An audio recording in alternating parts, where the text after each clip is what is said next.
Magandang gabi sa inyong lahat. Ang kwentong ibabahagi ko sa inyo ay hindi lang basta kwentong katatakutan.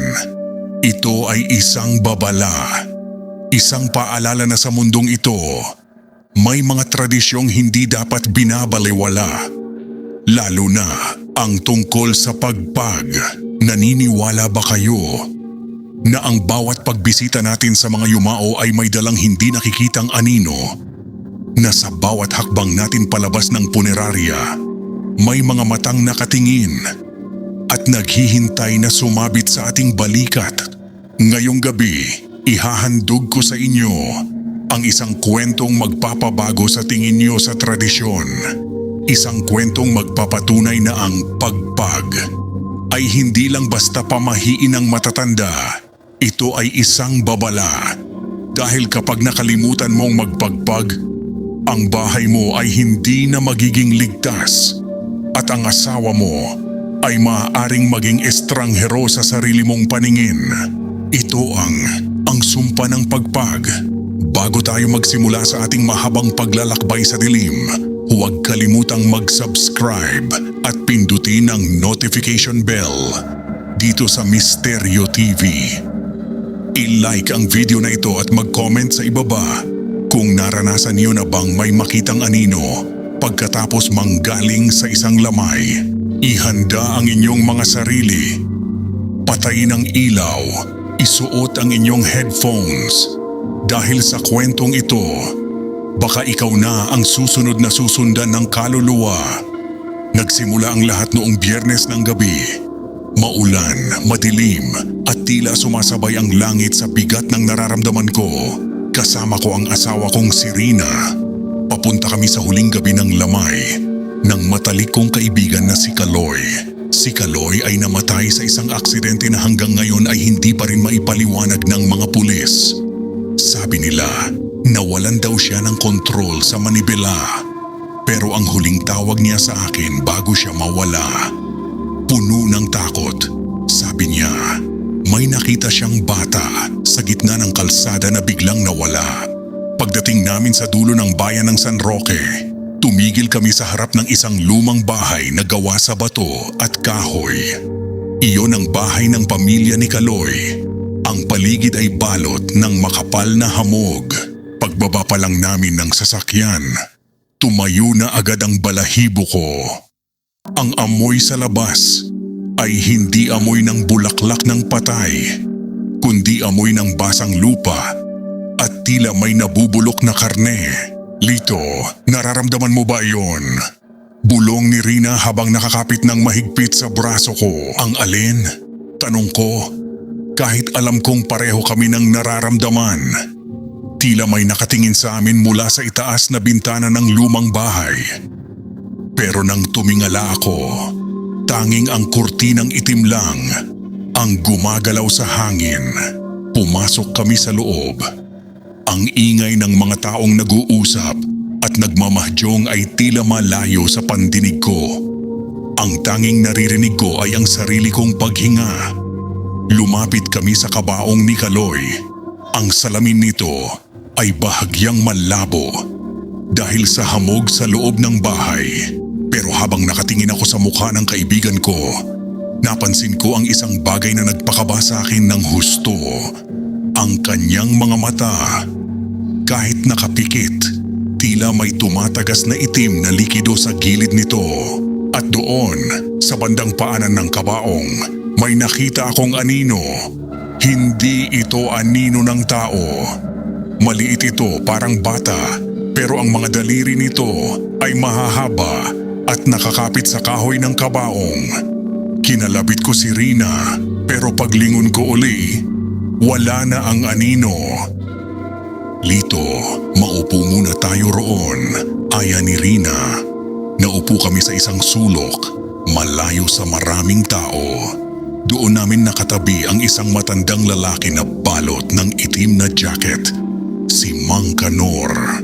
Kilala siyang mambabarang sa kabilang baryo. Pero sa lamay na ito, mukha lang siyang isang matandang nagluluksa. Hindi siya tumitingin sa amin, pero nagsalita siya sa isang malat at mababang boses. Huwag kayong titingin ng matagal sa kabaong. Ang kamatayan ay naghahanap ng bagong tahanan. Kinabahan ako.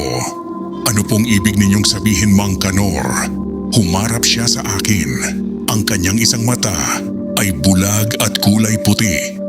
Ang kaibigan ninyo, hindi siya namatay ng kusa. May sumunod sa kanya.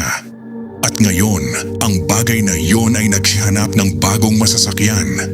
Siguraduhin ninyong magpagpag kayo bago kayo umuwi. Huwag na huwag kayong didiretso sa bahay ninyo. Dahil kapag ang anino ay nakapasok sa pintuan ninyo, hindi na ito kailanman aalis. Gusto ko sanang tumawa, pero ang seryosong mukha ni Mang Kanor ay nagpatigil sa akin. Sa sandaling iyon biglang namatay ang lahat ng ilaw sa loob ng bahay. Ang tanging natirang liwanag ay ang 4 na kandila sa paligid ng kabaong ni Kaloy. Sa gitna ng kadiliman, narinig ko ang isang mahinang tawa ng isang bata mula mismo sa ilalim ng aming upuan. 2:00 na ng madaling araw nang magpasya kaming lumabas ng bahay ni Kaloy. Ang lamig ng hangin sa labas ay tila humihiwa sa balat. Kahit madilim ang paligid, pakiramdam ko ay may libu-libong mata ang nakatingin sa amin mula sa mga puno ng saging sa paligid ng bakuran. Lito, magpagpag muna tayo, bulong ni Rina habang naglalakad kami patungo sa sasakyan. Sabi ni Mang Kanor, huwag tayong didiretso sa bahay. Humanap tayo ng bukas na convenience store o kahit anong kainan. Napatingin ako sa kanya, pagod na ako. Ang mga mata ko ay tila may nakadagan na mabigat na bagay. Rina, 2:00 na. Malayo ang bayan. Ang gusto ko lang ngayon ay humiga sa kama natin. Pamahiin lang yon ni Mang Kanor. Matanda na siya, baka kung ano-ano lang ang nakikita.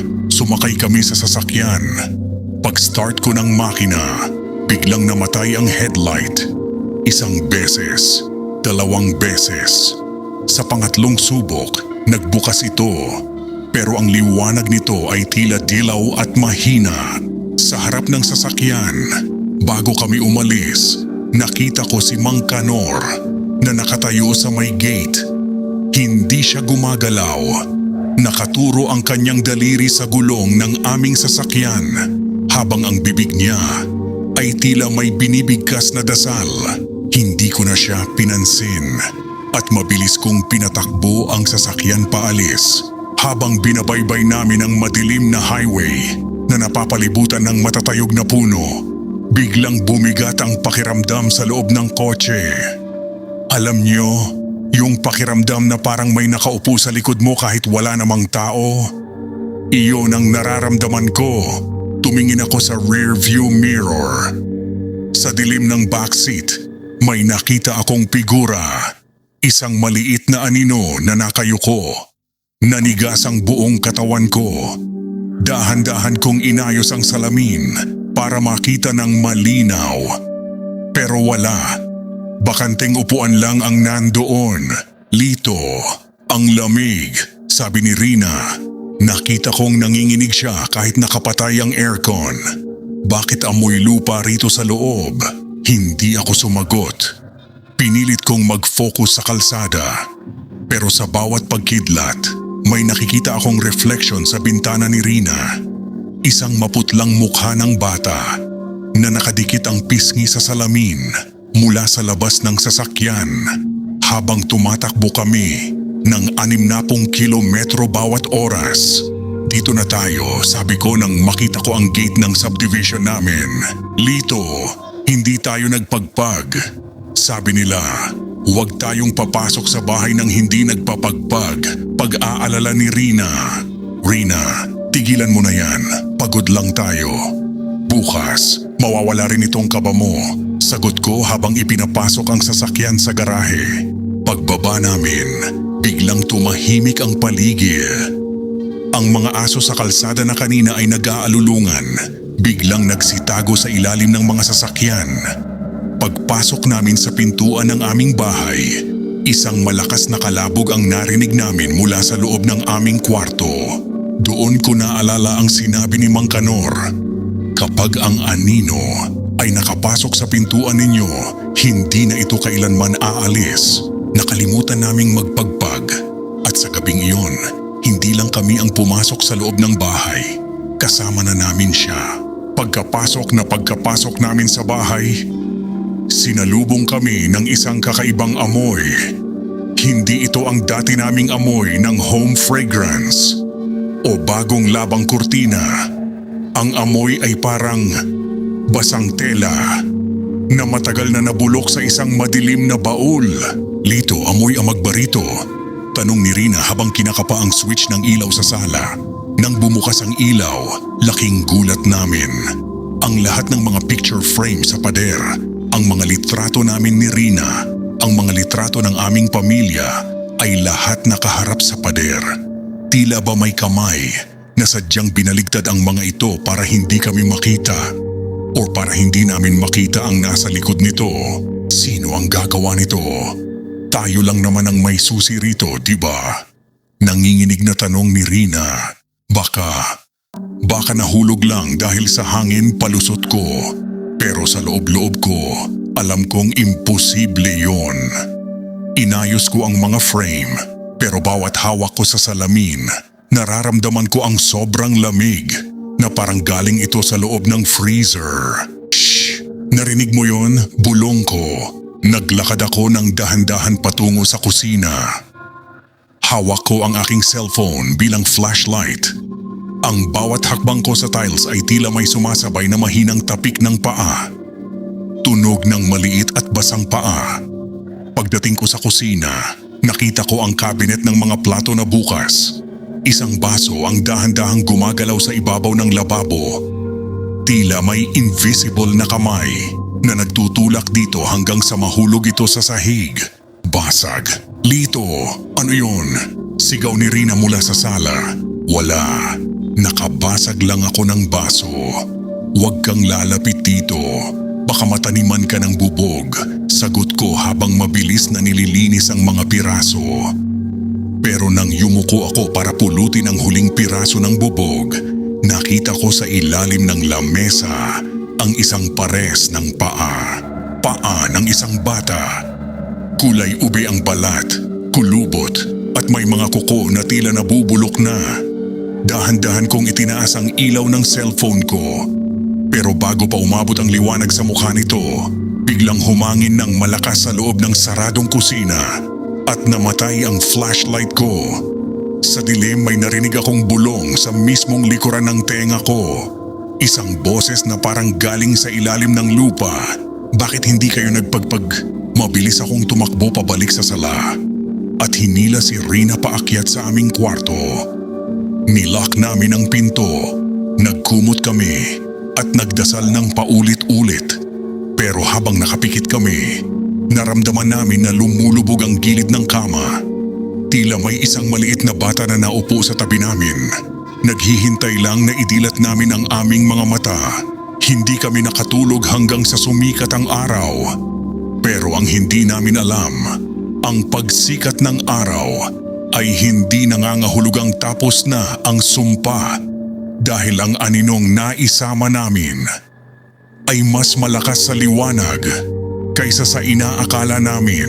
Sumikat ang araw pero ang liwanag nito ay hindi nagbigay ng kapanatagan.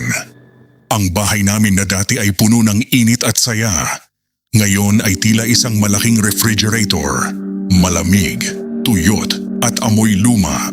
Si Rina ay hindi nakaimik habang nagluluto ng almusal. Ang kanyang mga mata ay may malalim na itim sa ilalim, tanda ng puyat at takot. Habang hinihintay ko ang kape, napansin ko ang isang bagay sa lamesa. Isang lumang pitaka. Pitaka ni Kaloy. Rina, paano napunta rito ang pitaka ni Kaloy? Tanong ko. Lumingon siya, namumutla. Hindi ko alam, Lito. Baka nakuha mo sa lamay kagabi nang hindi mo namamalayan. Umiling ako. Sigurado akong wala akong kinuha. Pero nang buksan ko ang pitaka, hindi pera ang nakita ko. Sa loob nito ay may isang lukot na litrato. Litrato ni Kaloy kasama ang isang batang lalaki na may markang itim sa noo.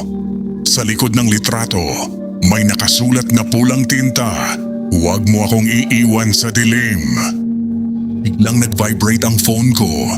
Isang unknown number. Nang sagutin ko, boses ng isang babaeng umiiyak ang narinig ko. Si Aling Marta, ang nanay ni Kaloy. "Lito, kinuha mo ba ang gamit ni Kaloy?" Tanong niya sa pagitan ng hikbi. "May nawawalang itim na anting-anting sa kabaong niya kagabi pagkatapos ninyong umalis," sabi ni Mang Kanor. "Kung sino man ang nag-uwi niyon, siya ang magiging bagong ama ng bata." Nanigas ako. "Anong bata, Aling Marta? Ano po ang ibig ninyong sabihin?" "Si Kaloy. May ginawa siyang ritual bago siya mamatay, Lito. Gusto niyang yumaman. Gusto niyang maging swerte sa negosyo. Kaya kumuha siya ng alaga mula sa sementeryo.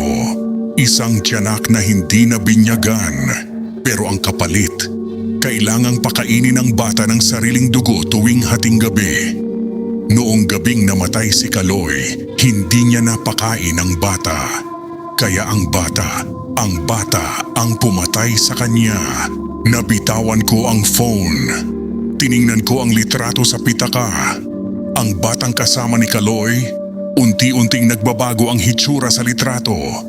Ang mukha nito ay nagiging katulad ng nakita ko sa ilalim ng lamesa kagabi. At ang pinaka nakakakilabot, ang bata sa litrato ay nakaturo na ngayon sa akin.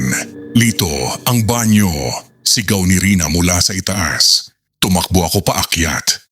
Pagbukas ko ng pinto ng banyo, ang lahat ng gripo ay nakabukas. Pero hindi tubig ang lumalabas. Isang malapot na itim na likido na amoy kalawang at bulok na dugo. At sa salamin ng banyo, may nakasulat gamit ang parehong itim na likido. Pagpag o pagkain, doon ko na-realize ang pagkakamali namin. Dahil hindi kami nagpagpag, ang alaga ni Kaloy ay itinuring kaming bagong amos. At dahil wala kaming dalang pagkain mula sa labas, kami ang balak nitong kainin. Hapon na, pero ang dilim sa loob ng bahay ay tila pang hating gabi. Hindi namin magawang lumabas. Sa tuwing susubukan naming buksan ang gate, bigla kaming duduwal at hihimatayin. Tila ba may invisible na bakod na nagkukulong sa amin sa loob ng sarili naming impyerno. Si Rina ay nakatulala sa sofa. Ang kanyang mga mata ay walang buhay. Napansin ko ang kanyang kanang kamay. May mga gasgas ito. Mahahaba at malalalim na tila kinalmot ng isang hayop. "Rina, ano yan? Saan galing yan?" tanong ko habang kinukuha ang first aid kit. "Lito, hindi ko nararamdaman bulong niya. Parang may humihigop ng lakas ko. Naririnig mo ba yon? Ang boses ng bata. Tinatawag niya akong Ina." Napalingon ako sa hallway, patungo sa aming kwarto. Doon, sa gitna ng dilim, nakita ko ang isang itim na anino na gumagapang sa kisame. Hindi ito tao. Ang mga paa at kamay nito ay nakabaluktot sa paraang hindi normal. Ang balat nito ay kulay abo, parang bangkay na binabad sa tubig. "Lito, gutom na siya," sabi ni Rina sa isang boses na hindi kanya. Ang kanyang boses ay naging malalim at garalgal. Biglang namatay ang lahat ng ilaw. Sa gitna ng kadiliman, tanging ang mga mata ng nilalang ang nakikita ko. 2 pulang uling na nagliliyab sa gitna ng kisame. Dahan-dahan itong bumaba. Ang bawat paggalaw ng buto nito ay naglalabas ng tunog na parang nababaling kahoy.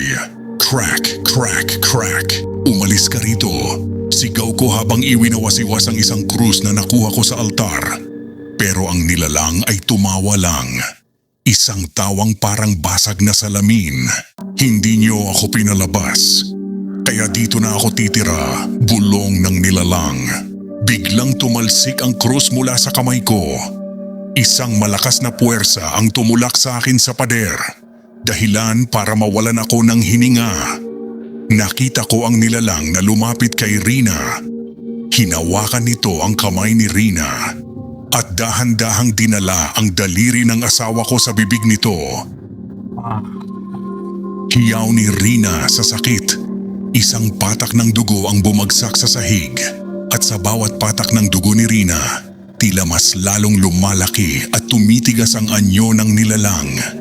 Ito ang unang alay. Hindi ito pagkain ng tao ang gusto, kundi ang buhay na dumadaloy sa aming mga ugat.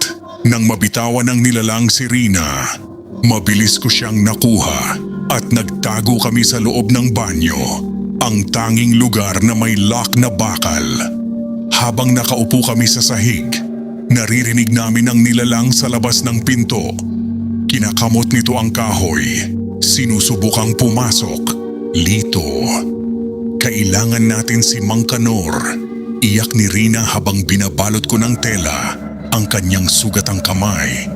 Kung hindi tayo makakalabas dito, papatayin niya tayo.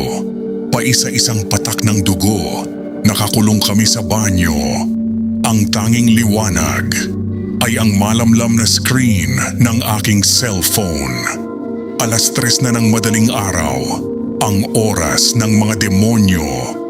Hawak ko ang kamay ni Rina, nabalot ng dugo ang tela. Ang bawat tibok ng puso ko ay tila naririnig ko sa buong paligid. Lito, tawagan mo si Mang Kanor. Siya lang ang makakatulong sa atin, bulong ni Rina. Ang kanyang boses ay halos pabulong na lang, tila nauubusan na ng hininga. Kinuha ko ang phone ko. Nakakapagtaka. Puno ang signal pero ang petsa sa screen ay nagbago. Nakasulat doon, araw ng paghuhukom. Dahan-dahan kong idiniyal ang numero ni Mang Kanor na nakuha ko sa listahan ng mga nakiramay kagabi. 1 ring, 2 ring. Hello, Mang Kanor. Tulungan niyo po kami. Nakapasok siya sa bahay. Nasaktan niya si Rina. Sigaw ko sa phone. Pero walang sumasagot. Ang tanging naririnig ko ay ang tunog ng tulo ng tubig. Pat, pat, pat at ang mahinang kalansing ng mga kadena. Lito, isang boses ang sumagot. Pero hindi ito boses ni Mang Kanor. Boses ito ni Kaloy. Ang boses ng kaibigan kong kamamatay lang. Kaloy? Kaloy, ikaw ba iyan? Nanginginig kong tanong. Lito, huwag kang lalabas. Nagugutom pa siya. Masarap ang dugo ni Rina. Pero mas gusto niya ang sa iyo. Sabi ng boses sa kabilang linya. Kasunod nito ay isang matinis na tili na parang hayop na kinakatay. Nabitawan ko ang cellphone sa sahig ng banyo. Pero kahit nasa sahig na ang phone, hindi na putol ang tawag. Ang speakerphone ay biglang nag-loudspeak ng kusa. Isang video call ang biglang nag-pop up. Sa screen ng cellphone, nakita ko ang sarili naming banyo. Nakita ko ang likod ko at ni Rina na nakaupo sa sahig. At sa likuran namin, sa loob mismo ng maliit na banyong iyon, nakita ko sa screen ang isang aninong nakadungaw mula sa itaas ng shower curtain. Ang puti at nanlilisik nitong mga mata ay nakatitig sa batok ko. Dahan-dahan kaming tumingala ni Rina. Pero sa totoong buhay, wala kaming nakikita. Tanging sa screen lang ng cellphone, lumilitaw ang nilalang. Nandyan siya, sa loob ng screen, sigaw ni Rina. Biglang uminit ang cellphone. Ang screen ay nagsimulang mag-crack hanggang sa tumagas ang itim na likidong nakita namin sa gripo kanina. Ang boses ni Kaloy ay naging isang sabay-sabay na koro ng mga batang umiiyak. Yalay, yalay, yalay. Sa takot ko, inapakan ko ang cellphone hanggang sa mabasag ito ng tuluyan. Pero ang huling nakita ko bago namatay ang screen ay ang mukha ni Mang Kanor. Nakahandusay sa sahig ng kanyang sariling bahay. Dilat ang mga mata at may nakasulat na dugo sa kanyang noo. Huli na, nabasag ang cellphone. Wala na kaming komunikasyon sa labas. Ang tanging liwanag na lang namin ay ang mga kandilang kinuha ni Rina mula sa altar. Mga kandilang mabilis matunaw, tila ba ang mismong dilim ang humihigop sa apoy nito. Lito, kailangan nating hanapin yung pitaka ni Kaloy. Bulong ni Rina. habang nanginginig ang kanyang hawak na kandila. Nandoon ang litrato at ang sabi ni Aling Marta, nandoon ang anting-anting. Naaalala ko, noong nagkagulo kami sa kusina, naiwan ko ang pitaka sa ibabaw ng hapagkainan. Pero para makabalik doon, kailangan naming dumaan sa mahabang hallway. Isang hallway na tila mas humaba pa kaysa sa dati nitong sukat. Dahan-dahan naming binuksan ang pinto ng banyo. Ang hangin sa labas ay hindi na lang amoy amag. Amoy sunog na buhok na ito ngayon. Habang naglalakad kami, bawat anino na tinatamaan ng liwanag ng kandila ay tila gumagalaw ng kusa. Huwag kang lilingon, Rina, dire-diretso lang babala ko sa kanya. Pero sa gitna ng hallway, tumigil ang lahat. Ang mga pader ay nagsimulang magpawis. Pero hindi tubig ang lumalabas, kundi malapot na dugo. At sa dulo ng hallway, nakatayo ang bata. Hindi na ito anino lang. Ngayon kitang-kita na ang kanyang anyo. Ang kanyang balat ay parang pinagtagpi-tagping laman. At ang kanyang mga mata, dalawang butas na walang hanggan ang lalim. Ibigay niyon sa akin, hudyat ng nilalang. Biglang umihip ang isang malakas na hangin mula sa loob ng bahay. Namatay ang kandila ni Rina.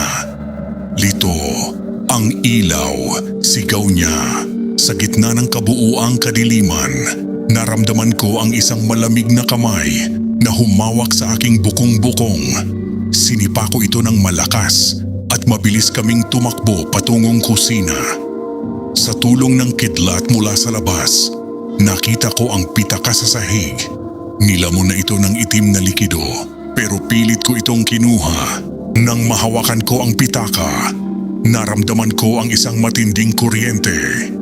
Sa loob nito, hindi lang litrato ang nandoon. May isang maliit, itim, at hugis tatsulok na bato. Ang anting-anting ni Kaloy. Nakuha ko na, Rina, takbo. Pero paglingon ko, wala na si Rina sa likod ko. Ang tanging nakita ko ay ang kanyang tsinelas na naiwan sa gitna ng kusina at ang bakas ng kanyang mga daliri sa dugo ang sahig. Tila ba hinila siya nang mabilis patungo sa dilim ng bodega. Nakatayo kami sa gitna ng sala. Hawak ang itim na anting-anting. Akala namin kapag nahanap na namin ito, matatapos na ang lahat. Pero nagkamali kami. Ang anting-anting ay hindi proteksyon. Ito ay isang magnet, isang tulay na mas lalong naglalapit sa amin sa kabilang mundo. Biglang naramdaman ko ang pagyanig ng sahig. Hindi ito lindol.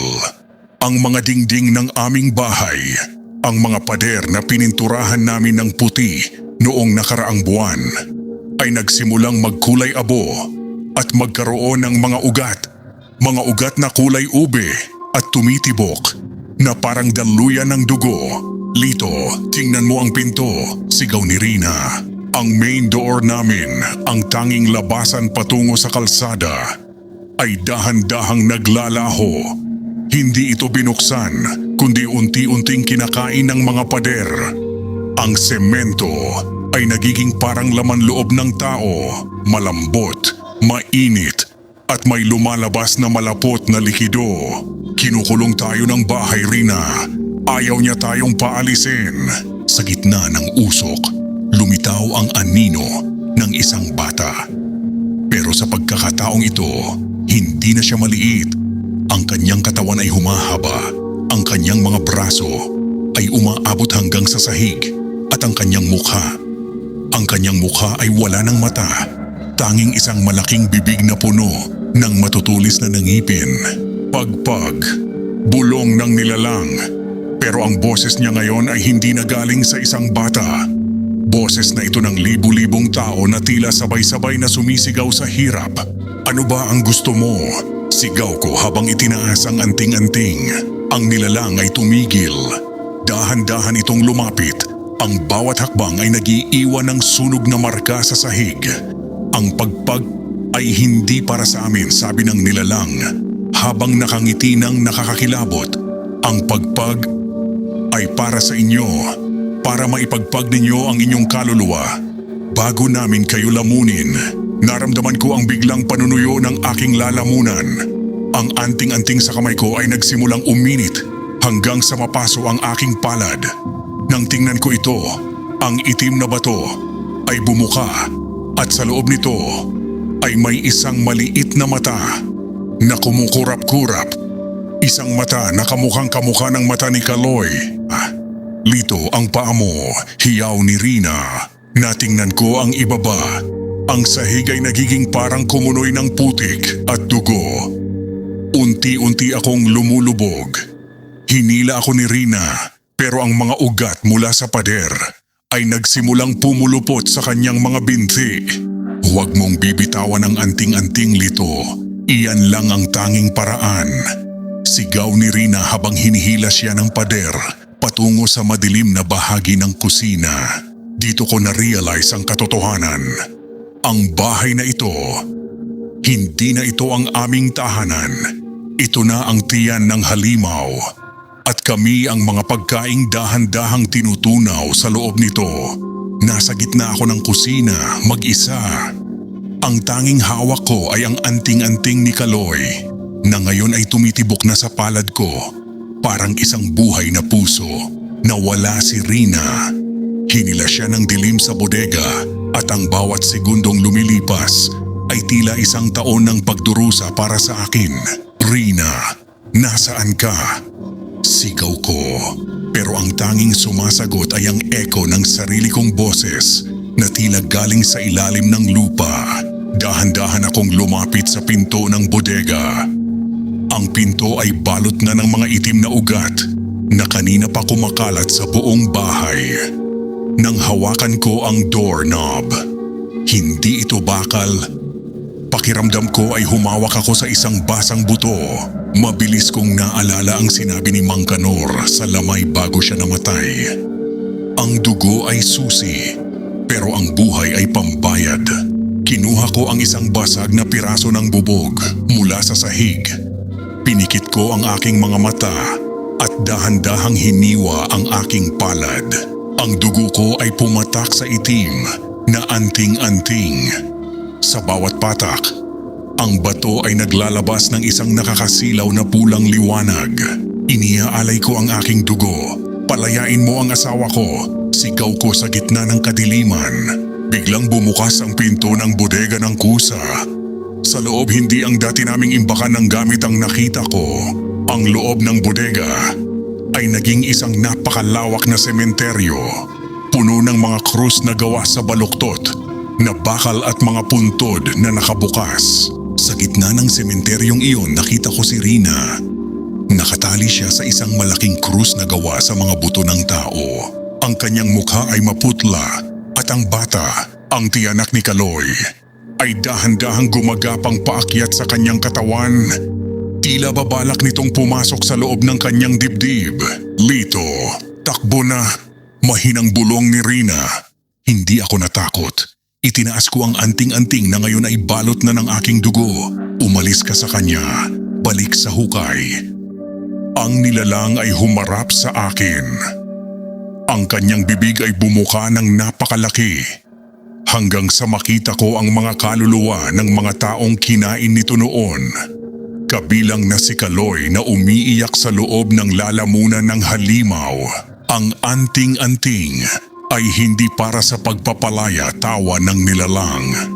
Iyan ang kontrata. Sa pagpapatak mo ng iyong dugo, ikaw na ang bagong amo. At ang amo ay kailangang sumama sa amin sa dilim. Doon ko napagtanto ang malaking pagkakamali ko. Ang ritual na ginawa ko ay hindi para iligtas si Rina, kundi para tuluyan ng isuko ang aming mga kaluluwa. Ang anting-anting ay nagsimulang lumaki at bumigat hanggang sa maging isang itim na kadena na pumulupot sa aking leeg. Nakatali si Rina sa krus ng mga buto. Ang leeg ko naman ay balot ng itim na kadena mula sa anting-anting. Sa paligid namin, ang sementeryong lumitaw sa loob ng aming bodega ay tila walang katapusan.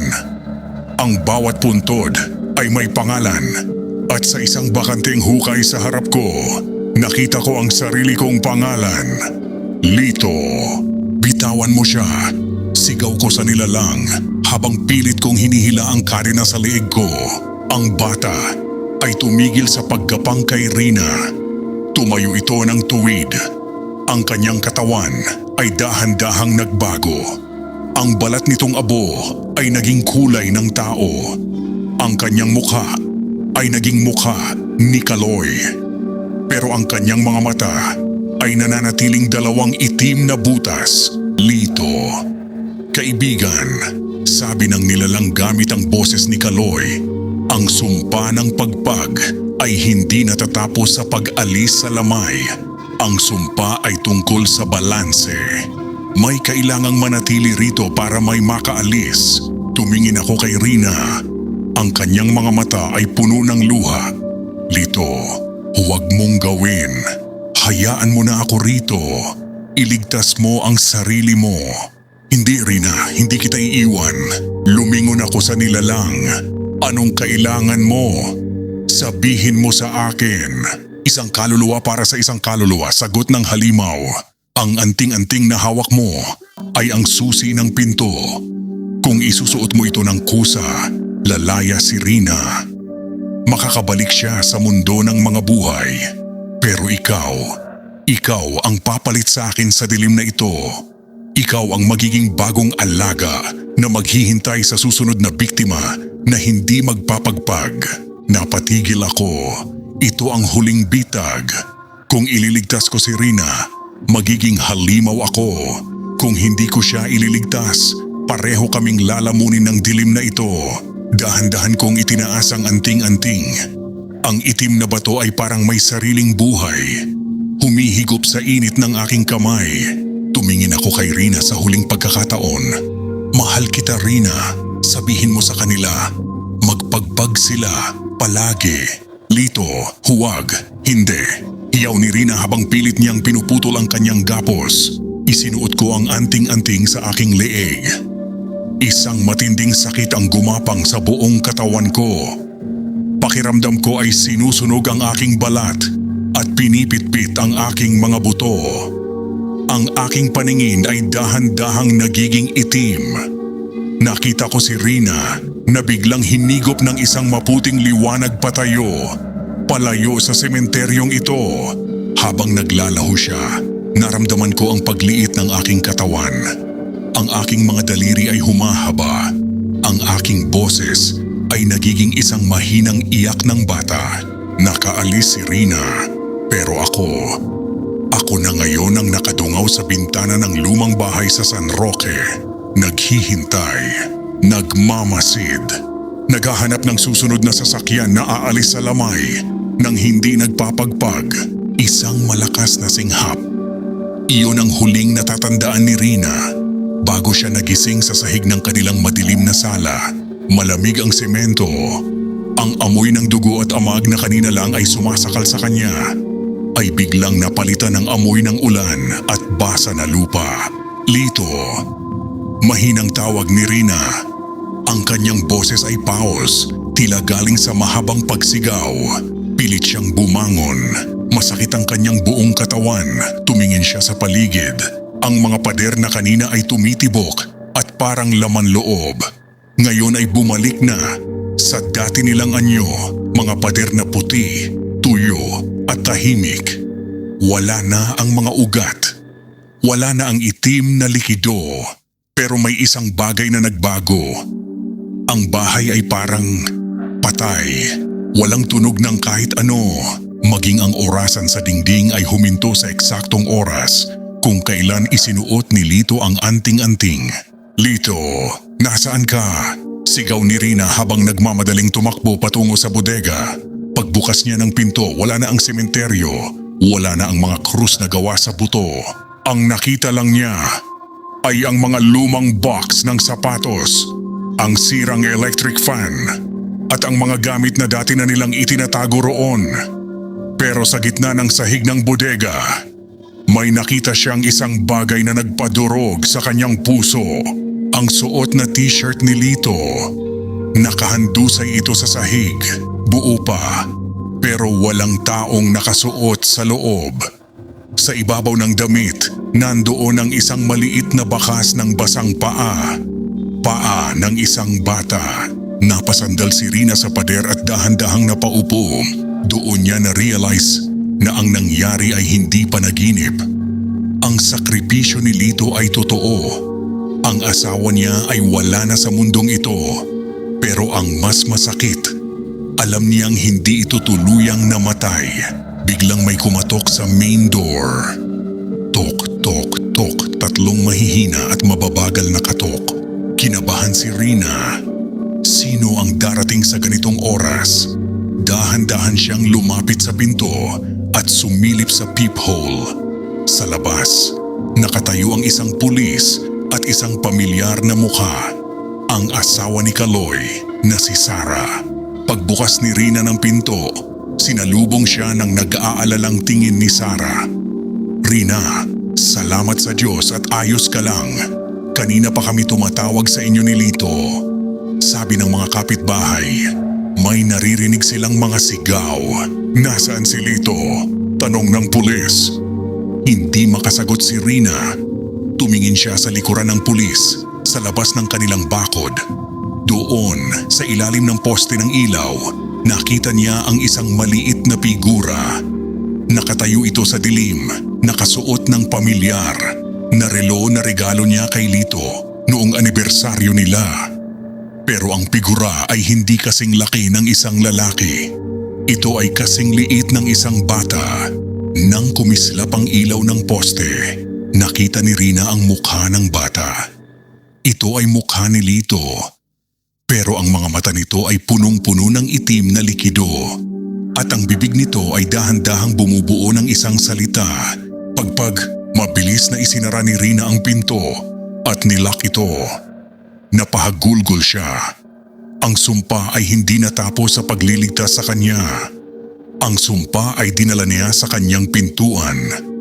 At ngayon, ang asawa niya, ang bagong alaga, ay naghihintay na sa labas, nagbabantay sa bawat galaw niya. Lumipas ang 3 araw matapos ang gabing iyon. Para kay Rina, ang bawat segundo ay parang isang habambuhay na paghihirap. Hindi na siya lumalabas ng bahay. Ang lahat ng bintana ay tinitira niya ng plywood at ang lahat ng pintuan ay may nakaharang na mabigat na kasangkapan. Bakit? Dahil tuwing 12:00 ng hating gabi, naririnig niya ang isang pamilyar na boses sa labas ng kanyang bintana. Rina, bukasan mo ang pinto. Nagugutom na ako. Bulong ng boses na kamukhang kamukha kay Lito, pero may halong garalgal ng isang batang nalulunod. Alam ni Rina na hindi na iyon ang asawa niya. Iyon ay ang alaga na suot ang mukha ni Lito. Pero sa gitna ng kanyang takot, isang bagay ang nagpapatakbo sa kanya. Ang kagustuhang mabawi, ang kaluluwa ng asawa. Hinalungkat ni Rina ang lahat ng gamit ni Kaloy na naiwan sa bodega. Doon, sa ilalim ng isang lumang baul na may markang krus, nakakita siya ng isang notebook na balot ng balat ng hayop. Ito ang tala-arawan ni Kaloy, ang aklat ng mga utang. Binasa ni Rina ang unang pahina. Ang tinta ay tila gawa sa tuyong dugo. Ang pagpag ay hindi lang tradisyon. Ito ay ang pag-iwan ng anino sa ibang lugar bago pumasok sa sariling tahanan. Kapag hindi ka nagpagpag, ang anino ay magiging buto, ang buto ay magiging laman, at ang laman ay magiging gutom. Sulat ni Kaloy. Nanginginig ang mga kamay ni Rina habang binabasa ang sumunod na bahagi. Nakuha ko ang anting-anting sa sementeryo ng mga hindi nabinyagan. Doon nakatira ang pungis, ang espiritu ng mga batang kinuha bago pa sila makahinga. Hindi sila mapapatahimik ng dasal. Ang tanging paraan para matapos ang sumpa ay ang pagpag ng dugo. Ang pagbabalik ng anting-anting sa pinagmulan nito, kasama ang orihinal na kontrata. Sementeryo ng mga hindi nabinyagan. Bulong ni Rina. Isang abandonadong lugar sa labas ng bayan na balot ng mga kwentong kababalaghan. Biglang tumigil ang pagkatok sa bintana. Isang nakakabinging katahimikan ang bumalot sa kwarto. Dahan-dahang tumingin si Rina sa ilalim ng kanyang pintuan. May isang itim na likido na dahan-dahang pumapasok mula sa labas. Ang parehong likido na nakita niya sa kabaong ni Kaloy. At sa gitna ng likidong iyon, isang maliit na papel ang lumutang. Isang drawing ng isang bata. Sa drawing, may dalawang matanda na walang ulo at isang maliit na bata na hawak ang kanilang mga kamay. Sa itaas ng drawing, may nakasulat na pamilyar na penmanship. Hinahanap ka na ni Kaloy. Doon na intindihan ni Rina. Hindi lang si Lito ang kinuha. Ang sumpa ay isang kadena. Si Kaloy ang kumuha kay Lito at ngayon si Lito ang inuutusan na kunin siya. Kung hindi siya kikilos ngayon, ang buong pamilya nila ay magiging bahagi na ng walang hanggang gutom ng pungis. 12:30 ng hating gabi. Hawak ni Rina ang notebook ni Kaloy sa isang kamay at sa kabila naman ay isang bote ng benditadong langis na nakuha niya sa altar. Alam niya hindi sapat ang dasal para sa pungis, pero kailangan niya ng proteksyon para lang makalampas sa pintuan. Rina, lumabas ka na. Malamig dito sa labas. Ang boses ni Lito ay nanggagaling sa kabilang panig ng kahoy. Nanginginig ang tuhod ni Rina, pero pinilit niyang tumayo ng matuwid. Hindi ka si Lito. Ibalik mo ang asawa ko, sigaw niya. Biglang tumigil ang pagsasalita sa labas. Ang tanging narinig ni Rina ay ang tunog ng kuko na dahan-dahang hinahasa sa semento. Skre, skre, isang tunog na tila humihiwa sa kanyang katinuan. Kung hindi ka lalabas, ako ang papasok, sabi ng boses. Pero sa pagkakataong ito, hindi na ito boses ni Lito. Ito ay isang koro ng mga bata, libu-libong boses na sabay-sabay na nagsasalita. Ang lock ng pinto ay nagsimulang mabaluktot. Ang kahoy ay nagkakaroon ng mga bitak. Mula sa mga bitak na iyon, may lumalabas na itim na buhok, mahaba, basa, at amoy patay na hayop. Ang buhok ay dahan-dahang gumagapang patungo sa mga paa ni Rina. Ngayon na, sigaw ni Rina sa sarili. Binuhos niya ang benditadong langis sa sahig at sa buhok na pumapasok. Kumuha siya ng lighter at sinilaban ito. Isang matinis na hiyaw ang nagmula sa labas. Ang pinto ay biglang bumukas ng malakas dahil sa presyon. Doon, sa gitna ng apoy at usok, nakita ni Rina ang nilalang. Nakatayo ito sa 4 na paa. Ang balat ay kulubot at kulay abo. Pero ang mukha ay kalahating Lito at kalahating halimaw. Ang isang mata ay kay Lito na umiiyak at ang isa naman ay isang pulang butas na naglalabas ng uod. Lito, patawarin mo ako, bulong ni Rina habang mabilis siyang tumakbo palabas. Nilalagpasan ng nagbabagang halimaw. Hindi siya lumingon. Tumakbo siya patungo sa kanilang lumang sasakyan sa garahe. Sa bawat hakbang, nararamdaman niya ang mga kamay na sumusubok humablot sa kanyang binti mula sa ilalim ng lupa.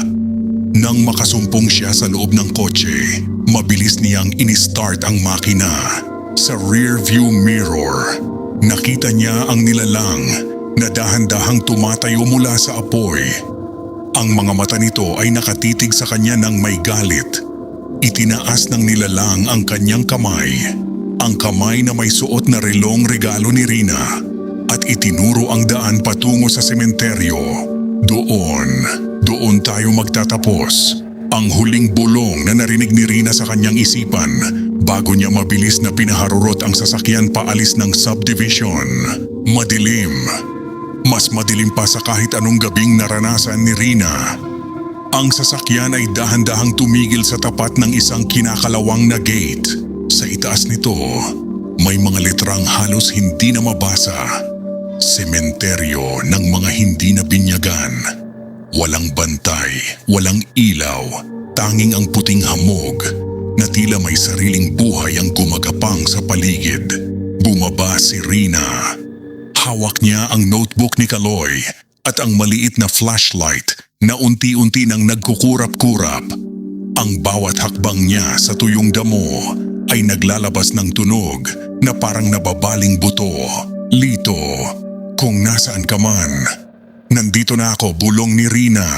Pagpasok niya, sinalubong siya ng mga puntod na walang pangalan. Maliliit na krus na gawa sa kahoy ang nakatusok sa lupa. Walang bulaklak, walang kandila. Ang tanging naroon ay ang amoy ng luma at basang lupa. Napansin ni Rina na ang mga anino sa sementeryo ay hindi sumusunod sa direksyon ng kanyang flashlight. Ang mga anino ay nakatayo ng tuwid, tila mga bantay na naghihintay sa kanya. Habang naglalakad siya patungo sa gitna, nakita niya ang isang malaking puno ng balete na ang mga ugat ay nakabaon sa mga nakabukas na hukay. Sa ilalim ng puno, may nakita siyang isang altar na gawa sa itim na bato. Doon, may mga gamit na pamilyar sa kanya. Ang sapatos ni Kaloy, ang panyo ni Lito, at ang isang baso na puno ng itim na likido. Ito ang lugar, sabi ni Rina habang binubuksan ang notebook. Binasa niya ang huling pahina. Para matapos ang sumpa ng pagpag, kailangang ibalik ang anino sa kanyang pinagmulan. Hanapin ang hukay na walang krus. Doon nakabaon ang unang kontrata. Biglang lumakas ang hangin. Ang flashlight ni Rina ay tuluyan ng namatay.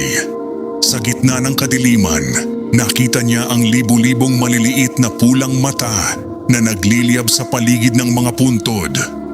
Ang mga pungis, ang mga espiritu ng mga batang hindi na binyagan ay dahan-dahang lumalabas mula sa ilalim ng lupa at sa gitna nila lumitaw ang isang figura. Hindi na ito ang halimaw na nakita niya sa pinto. Ito ay si Lito sa kanyang anyong tao, pero ang kanyang balat ay transparent at nakikita ni Rina ang anting-anting na tumitibok sa loob ng dibdib nito.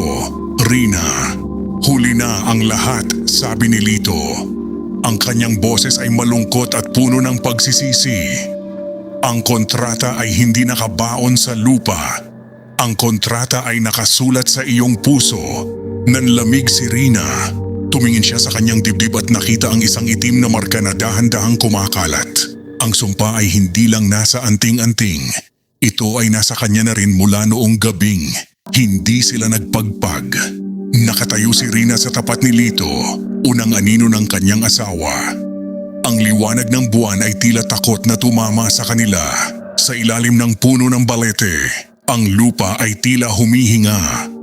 Ang bawat tibok ng anting-anting sa loob ng dibdib ni Lito ay sumasabay sa pintig ng itim na marka sa dibdib ni Rina. Anong ibig mong sabihin, Lito? Nanginginig na tanong ni Rina. Sabi sa notebook ni Kaloy, kailangan lang itong ibalik sa hukay. Lumapit ang anino ni Lito. Ang kanyang mga paa ay hindi sumasayad sa lupa at ang kanyang mukha ay tila usok na nagbabago-bago.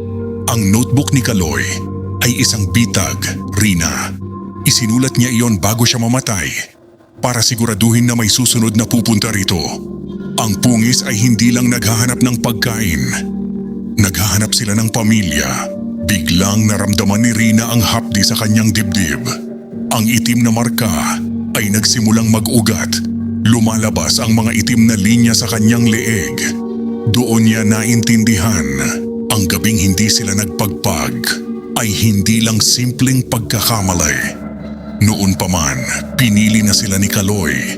Ang bawat pagdalaw nila sa lamay, ang bawat paghawak sa kabaong, ay bahagi ng paglipat ng kontrata. Ang huling kontrata ay hindi papel, Rina, sabi ni Lito sa isang boses na puno ng pait. Ang kontrata ay ang iyong buhay. Para ako makalaya, kailangan mong pumalit. Para ikaw makalaya, Kailangan mong magdala ng iba rito. Iyan ang siklo ng pagpag. Hindi ito natatapos. Ipinapasa lang ito. Dahan-dahang lumabas ang mga pungis mula sa mga ugat ng balete. Ang mga ito ay maliliit na nilalang na walang mukha. Tanging mga bibig na puno ng matutulis na ngipin. Pinalibutan nila si Rina. Hinahawakan ang kanyang mga binti gamit ang kanilang malalamig at basang mga kamay. Amin na ang iyong dugo. Amin na ang iyong pangalan, pulong ng mga espiritu. Hindi, sigaw ni Rina. Kinuha niya ang notebook ni Kaloy at sinubukang punitin ito, pero ang mga pahina ay parang bakal sa tigas. May isang paraan pa, Rina. Bulong ni Lito habang dahan-dahang naglalaho ang kanyang anyong tao at nagiging itim na usok uli. Ang orihinal na hukay ni Kaloy. Doon sa sementeryo ng bayan, ang anting-anting ay kailangang mabasag sa ibabaw ng kanyang bungo. Pero kailangan mong gawin iyon bago sumikat ang araw. O tuluyan ka ng magiging bahagi ng punong ito. Biglang itinulak ng isang malakas na puwersa si Rina palabas ng gate ng sementeryo. Ang sasakyan niya ay nakaparada pa rin doon, pero sa salamin nito, nakita niya ang kanyang sarili. Ang kanyang mga mata ay nagsisimula na ring maging itim. Wala na siyang oras. Ang pagpag ay hindi na lang tungkol sa pag-uwi. Ito ay tungkol sa karera laban sa sarili niyang kamatayan. 3:00 na ng madaling araw, ang oras ng demonyo. Narating ni Rina ang sementeryo ng bayan, ang lugar kung saan inilibing si Kaloy 3 araw na ang nakalilipas. Bit-bit ang isang kalawanging pala na kinuha niya sa bodega ng sementeryo. Tinunton niya ang puntod ni Kaloy sa dulo ng hilera ng mga bagong libing. Ang marmol na lapida ay malamig, nakasulat doon, Kaloy M. Salvador, 1990-2024. Patawarin mo ako, Kaloy, bulong ni Rina. Habang sinisimulan niyang itusok ang pala sa sariwa pang lupa, ang bawat hukay ni Rina ay tila may sumasagot na mahinang katok mula sa ilalim. Hindi niya alam kung guni-guni lang niya iyon o sadyang nagigising ang nasa loob. Habang lumalalim ang hukay, ang itim na marka sa kanyang dibdib ay nagsisimulang kumirot. Ramdam niya ang malapot na likido na lumalabas sa kanyang mga pores. Ang sumpa ay dahan-dahang kinakain ang kanyang katawan. Biglang tumama ang pala sa isang matigas na kahoy. Tog, nanigas si Rina. Narating na niya ang kabaong. Sa puntong ito, ang paligid ay biglang tumahimik. Ang hangin ay huminto sa pag-ihip. Dahan-dahan niyang nilinis ang ibabaw ng kabaong gamit ang kanyang mga kamay, kahit na ang kanyang mga kuko ay nagsisimula ng mabali at dumugo. Ginamit ni Rina ang dulo ng pala para puwersahin ang takip ng kabaong. Nang bumukas ito, ang amoy na lumabas ay hindi amoy ng bangkay, kundi amoy ng sunog na asupre. Sa loob nakahiga si Kaloy, pero hindi siya mukhang patay. Ang kanyang balat ay pinkish pa rin at ang kanyang dibdib ay dahan-dahang tumataas at bumababa. Tila ba natutulog lang siya at sa gitna ng kanyang noo may isang itim na butas na tumitibok. Rina, bulong ng bangkay ni Kaloy. Ang kanyang mga mata ay dahan-dahang bumukas pero wala itong iris, purong puti lang. Ibigay mo sa akin ang anting-anting, Kaloy. Pakawalan mo si Lito. Sigaw ni Rina habang pilit niyang pinipigilan ang takot. Ang anting-anting ay wala sa akin. Ngumiti ang bangkay ng nakakakilabot. Nasa likuran mo na siya. Lumingon si Rina. Doon, sa gilid ng hukay, nakatayo ang nilalang na may mukha ni Lito. Hawak nito ang sarili nitong dibdib at sa pagitan ng mga daliri nito, lumalabas ang pulang liwanag ng anting-anting. Ang nilalang ay dahan-dahang tumalon pababa sa loob ng hukay kasama ni Rina. Basagin mo na, bulong ng nilalang gamit ang boses ni Lito. Basagin mo sa bungo ni Kaloy para matapos na ang gutom. Nasa loob na si Rina ng kabaong, nakadagan sa bangkay ni Kaloy. na tila buhay pa rin. Sa tabi niya, ang nilalang na may mukha ni Lito ay nakaluhod. Ang amoy ng asupre at nabubulok na bulaklak ay sumasakal sa kanyang lalamunan. Ang itim na marka sa kanyang dibdib ay parang apoy na humahapde. Tila ba tinatawag nito ang anting-anting na nasa kamay ng halimaw. Lito, kung ikaw man yan, ibigay mo sa akin ang bato. Bulong ni Rina habang nanginginig ang kanyang duguang kamay. Ang nilalang ay hindi sumagot ng normal. Ang kanyang panga ay bumuka ng husto at mula sa loob ng kanyang lalamunan, lumabas ang anting-anting, ang itim na tatsulok na bato na ngayon ay naglalabas ng isang nakakasilaw at dugong pulang liwanag. Inilapag ito ng nilalang sa tapat ng noo ng bangkay ni Kaloy. Ngayon na Rina, bago pa tayo lamunin ng lupa, bulong ng boses ni Lito na tila galing sa ilalim ng tubig. Biglang naramdaman ni Rina ang pagbigat ng paligid. Ang lupa mula sa itaas ay nagsimulang gumuho ng kusa. Tinatabunan sila ng buhay. Nataranta si Rina. Kinuha niya ang mabigat na hawakan ng pala. Patawad, Kaloy, sigaw ni Rina habang itinaas niya ang pala. Sa bawat pag-angat niya ng kamay, ang mga pungis, ang mga maliliit na espiritu ay nagsimulang lumabas sa mga gilid ng kabaong. Hinahawakan nila ang braso ni Rina. Pinipigilan siyang itama ang pala. Ang kanilang malalamig na kamay ay tila yelo na dumidikit sa kanyang balat. Huwag mong basagin. Amin ang bato. Amin ang buhay. Koro ng mga espiritu. Hindi, buong lakas na hiyaw ni Rina. Gamit ang huli niyang lakas, ibinagsak niya ang dulo ng pala sa itim na anting-anting na nakapatong sa bungo ni Kaloy. Crack! Ang anting-anting ay nagkadurog-durog sa libu-libong piraso. Isang itim na usok ang lumabas mula sa bato at pumasok sa bibig ng bangkay ni Kaloy. Ang bangkay na kanina ay mukhang natutulog. Biglang naging abo sa loob ng ilang segundo. Ang nilalang na may mukha ni Lito ay naglabas ng isang huling tili. Hindi tili ng takot, kundi tili ng kaginhawaan. Salamat. Rina, iyon ang huling salitang narinig niya bago ang kabuuang kadiliman. Nang dumilat si Rina, wala na siya sa kabaong. Nakahandusay siya sa ibabaw ng saradong puntod ni Kaloy. Ang araw ay dahan-dahang sumisikat sa silangan. Wala na ang itim na marka sa kanyang dibdib.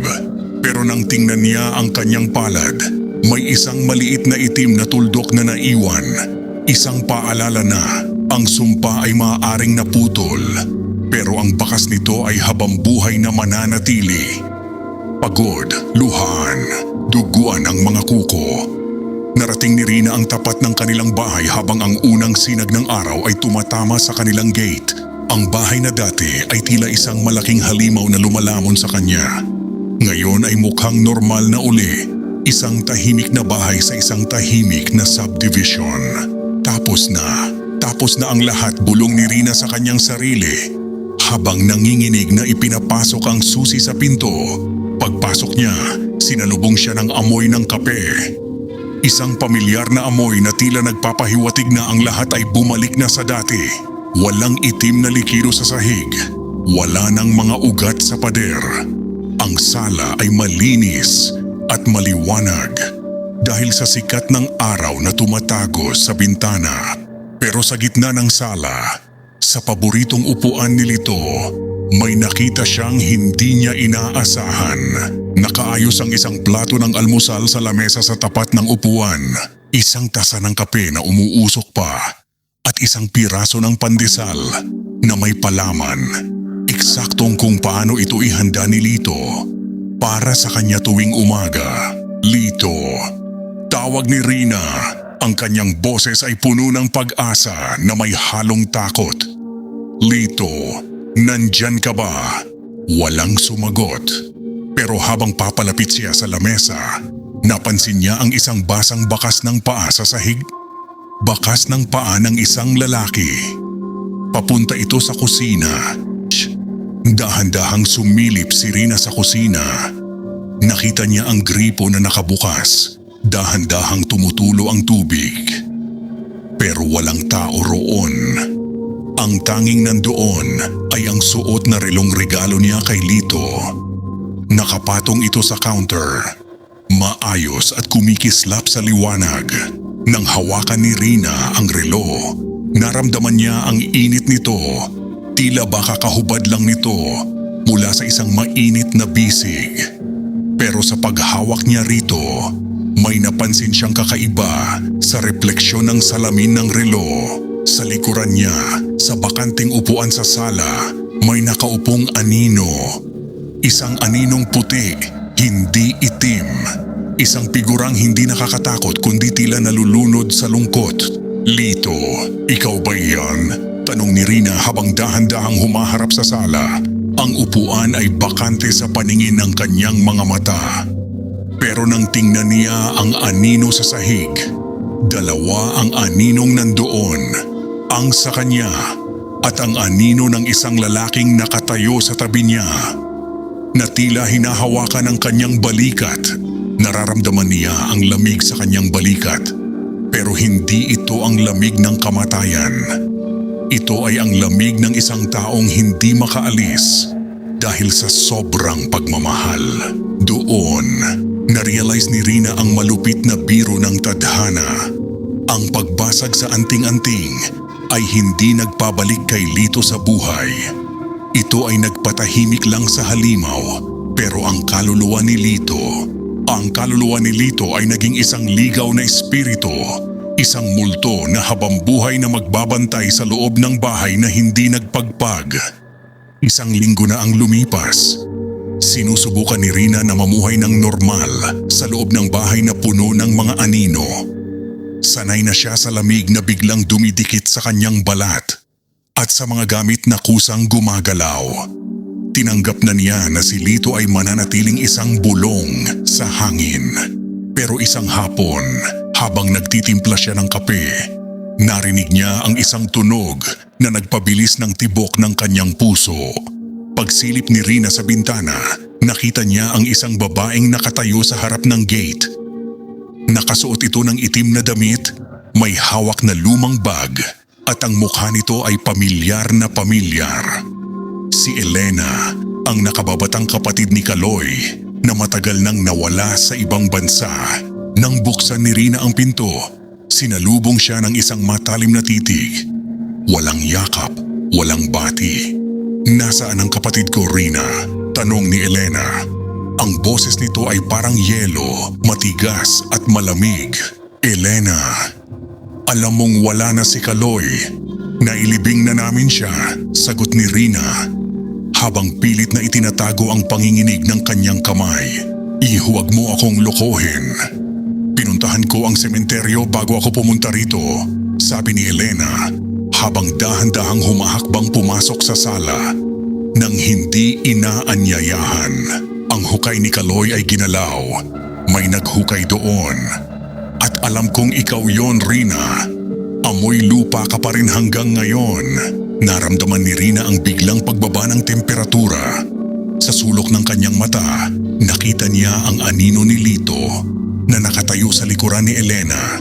Tila ba nagbabala, Elena, umalis ka na. Maraming nangyari na hindi mo maiintindihan, pakiusap ni Rina. Maiintindihan ko, Rina. Dahil ako ang nagbigay kay Kaloy ng anting-anting na yon. Pagtatapat ni Elena. Nanlaki ang mga mata ni Rina. Ang pungis na kinatatakutan nyo, sumpa iyon ng pamilya namin. At ang anting-anting na binasag mo, isang bahagi lang iyon ng mas malaking kontrata. Kinuha ni Elena ang isang lumang litrato mula sa kanyang bag. Litrato ito ng isang pamilya, sina Kaloy, Elena at ang kanilang mga magulang. Pero sa likuran nila, may isang batang nakaitim na nakatayo. Ang mukha ay walang anyo. Ang sumpa ng pagpag ay hindi natatapos sa pagbasag ng bato. Rina, bulong ni Elena habang lumalapit sa mukha ni Rina.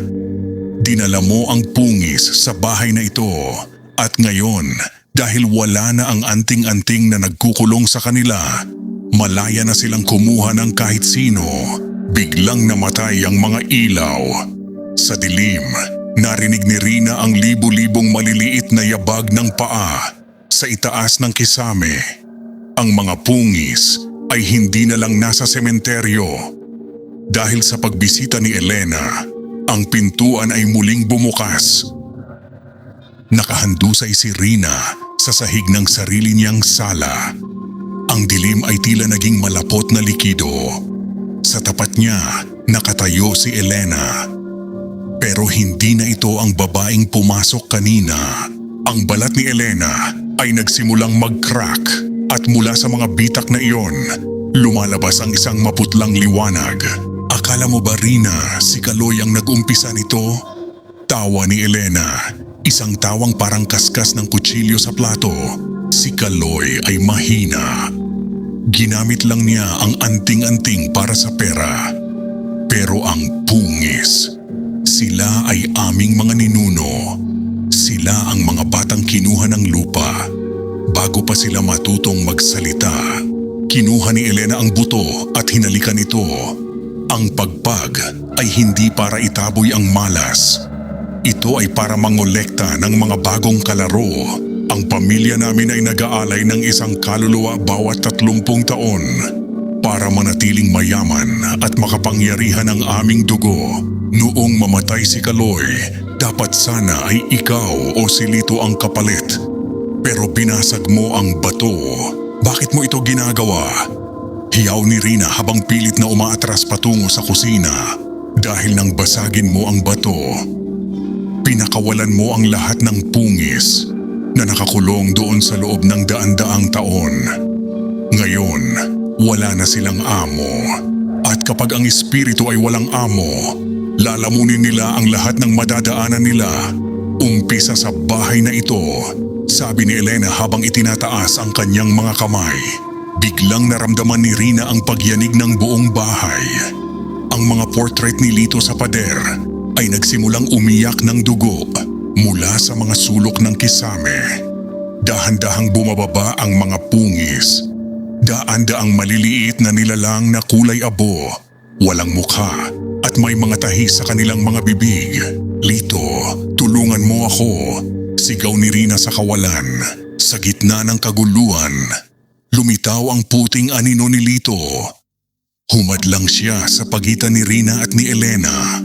Kahit wala siyang boses, ramdam ang galit sa kanyang presensya. Ang liwanag ni Lito ay pansamantalang nagpatigil sa mga pungis. Isang multo? Ngumiti si Elena ng nakakakilabot. Isang hamak na ligaw na kaluluwa ang susubok na humarang sa akin. Rina, panoorin mo kung paano ko uubusin ang huling alaala ng asawa mo. Kumuha si Elena ng isang itim na kandila at sinindihan ito gamit ang kanyang daliri. Ang usok nito ay naging parang mga kamay na sumasakal sa anino ni Lito. Nakita ni Rina ang unti-unting paglabo ng anino ng kanyang asawa. Naglalaho na si Lito. Hindi, itigil mo yan, sigaw ni Rina. Kinuha niya ang relong nakapatong sa counter at ibinato ito kay Elena. Tumama ang relo sa mukha ni Elena, dahilan para maputol ang kanyang konsentrasyon. Sa sandaling iyon, ang mga pungis ay biglang lumingon kay Elena. Tila ba nagbago ang kanilang target? Na-realize ni Rina ang isang bagay. Ang mga pungis ay gutom at si Elena ang may dala ng amoy ng kanilang pamilya. Hindi akalaing mangyayari ito ni Elena. Ang mga pungis, ang mga espiritong itinuturing niyang alipin ng kanilang pamilya ay hindi na sumusunod sa kanyang mga bulong. Sa halip na lalamunin si Rina, ang mga nilalang na ito ay dahan-dahang pinalibutan si Elena. Ang kanilang mga bibig na dati ay may tahi, ngayon ay bumubukas na ng pilit. Hinihiwa ang sarili nilang balat para lang mailabas ang mga matutulis at kalawangin nilang ngipin. Anong ginagawa niyo? Ako ang amo niyo. Ako ang dugo ni Kaloy. Sigaw ni Elena habang iwinawasiwas ang itim na kandila. Pero ang mga pungis ay hindi natakot. Ang isa sa kanila, ang pinakamaliit pero pinakamaputla, ay biglang tumalon at kumagat sa leeg ni Elena. Hiyaw ni Elena. Ang dugo niya ay hindi pula. Ito ay itim na parang langis. At sa bawat patak ng kanyang dugo sa sahig, lalong nagiging mabagsik ang mga espiritu. Nagsimula silang mag-agawan. Hinihila ang buhok ni Elena, ang kanyang mga braso, at ang kanyang damit. Napasandal si Rina sa counter ng kusina, nanginginig sa saksing nasisilayan. Nakita niya ang anino ni Lito na unti-unting lumalakas muli habang humihina ang kapangyarihan ni Elena. Lumapit sa kanya ang anino ni Lito at itinuro ang pintuan. Takbo, Rina. Ngayon na. Bulong ng hangin sa kanyang tenga. Lito, paano ka? Iyak ni Rina. Hindi sumagot ang anino. Sa halip, ginamit ni Lito ang kanyang huling lakas para maglabas ng isang maliwanag na harang sa pagitan ni Rina at ng mga nagpipiging na pungis. Ang liwanag ay parang pader na nagpoprotekta sa kanya mula sa mga itim na kamay na sumusubok humablot. Tumingin si Rina kay Elena sa huling pagkakataon. Ang mukha ni Elena ay wala ng balat. Tanging ang nanlilisik nitong mga mata ang nakatingin kay Rina ng may pagsisisi at matinding galit. Hindi, ito tapos. Rina, isasama kita. Nilamon na si Elena ng sarili niyang sumpa. Ang kanyang katawan ay naging bahagi na ng madilim na masa ng mga pungis. Pero ang pinakanakakatakot, nang mawala si Elena, ang mga pungis ay tumigil sa pagkain. Sabay-sabay silang humarap sa direksyon ni Rina. Wala na si Elena na magsisilbing pagkain nila. Ngayon kailangan nila ng bagong putahe at ang harang na ginawa ni Lito. Unti-unti na itong nagkakabitak-bitak. Wala na si Elena. Ang kanyang katawan ay naging isang itim na mantsa na lamang sa gitna ng sala. Mabilis na kinakain ng mga pungis. Pero ang kamatayan ni Elena ay hindi nagpatigil sa kaguluhan. Lalo itong nagpalala. Ang bahay ni Lito at Rina ay nagsimulang gumuho. Ang mga pader ay bumubuka na parang sugat. At mula sa mga bitak na iyon ay bumubulwak ang itim na usok na amoy luma at bulok. Rina, takbo na. Ang boses ni Lito ay umalingaw-ngaw sa kanyang isipan. Hindi na bulong, kundi isang utos na puno ng pagmamadali. Isang malaking bahagi ng bubong ang bumagsak sa pagitan ni Rina at ng pinto. Ang mga pungis ay nagsimulang gumapang sa mga labi ng bahay. Ang kanilang mga mapupulang mata ay nakatitig sa bawat galaw ni Rina. Hindi na sila nag-aagawan. Ngayon, sabay-sabay na silang kumikilos bilang isang itim na alon patungo sa kanya. Kinuha ni Rina ang kanyang bag at ang notebook ni Kaloy. Ang tanging ebidensya ng lahat ng kabaliwang ito. Tumalon siya sa ibabaw ng sofa para iwasan ang mga kamay na sumusubok humablot sa kanyang binti mula sa ilalim ng carpet. Lito, hindi kita maiiwan dito. Sigaw ni Rina habang lumuluha. Sa gitna ng usok, nakita niya ang puting anino ni Lito. Nakatayo ito sa tapat ng main door. Pilit na itinutulak ang mga pungis. Pabalik gamit ang huli niyang liwanag. Ang anyo ni Lito ay unti-unti nang nagiging transparent na uubos na ang kanyang lakas. Pumunta ka na sa kotse. Huwag kang lilingon. Muling sigaw ng anino. Nakalabas si Rina sa porch. Ang hangin sa labas ay malamig pero pakiramdam niya ay mas sariwa ito kaysa sa loob. Pero hindi pa siya ligtas. Ang subdivision ay balot ng makapal na hamog. Ang mga aso sa paligid ay nag-aalulungan ng sabay-sabay. Nang makasakay si Rina sa kotse, nanginginig niyang isinusi ang makina. Sa rearview mirror, nakita niya ang kanyang bahay. Ang bawat bintana ay puno ng mga mukha ng pungis. Nakadikit ang kanilang mga pisngi sa salamin. Pinapanood ang kanyang pag-alis. At sa gitna ng pintuan, nakatayo ang anino ni Lito. Sa huling pagkakataon, itinaas ni Lito ang kanyang kamay. Hindi para kumaway, kundi para ituro ang daan palabas. Kasunod nito, ang buong bahay ay biglang nagliyab sa isang itim na apoy na walang init hanggang sa maging abo ang lahat sa loob ng ilang segundo. Paalam, Lito. Bulong ni Rina habang pinaharurot ang sasakyan. Nakaalis si Rina. Ang apoy mula sa kanyang nasusunog na bahay ay unti-unti nang naglalaho sa rear view mirror. Ang kalsada ay madilim, walang ibang sasakyan. Tanging ang liwanag lang ng kanyang headlight ang tumatago sa makapal na hamog. Pagod na ang kanyang katawan, pero ang kanyang isip ay parang isang sirang plaka na paulit-ulit na nagpapakita ng mukha ni Lito. Lito. Wala na siya. Bulong ni Rina habang humihigpit ang hawak niya sa manibela. Napatigil ang paghinga ni Rina. Sa gitna ng katahimikan ng sasakyan, narinig niya ang tunog. Screech. Screech. Tila may kuko na dahan-dahang gumuguhit sa salamin sa likod niya. Dahan-dahan siyang tumingin sa rearview mirror. Sa simula, wala siyang nakita kundi ang itim na backseat. Pero nang kumidlat ng malakas sa labas, nakita niya ang isang figura. Isang maliit na anino nakayuko sa sulok ng upuan. Ang mga kamay nito ay nakayakap sa sarili nitong tuhod. Hindi maaari. Mabilis na lumingon si Rina sa likod, pero bakante ang upuan. Nang tumingin uli siya sa salamin, nandoon uli ang anino. Ngayon, nakatingala na ito. Wala itong mukha, tanging ang hugis ng isang bata na may mahahabang daliri. At sa bintana sa tabi ng anino, may isang itim na marka ng kamay na tila sinusunog ang glass tint ng kotse.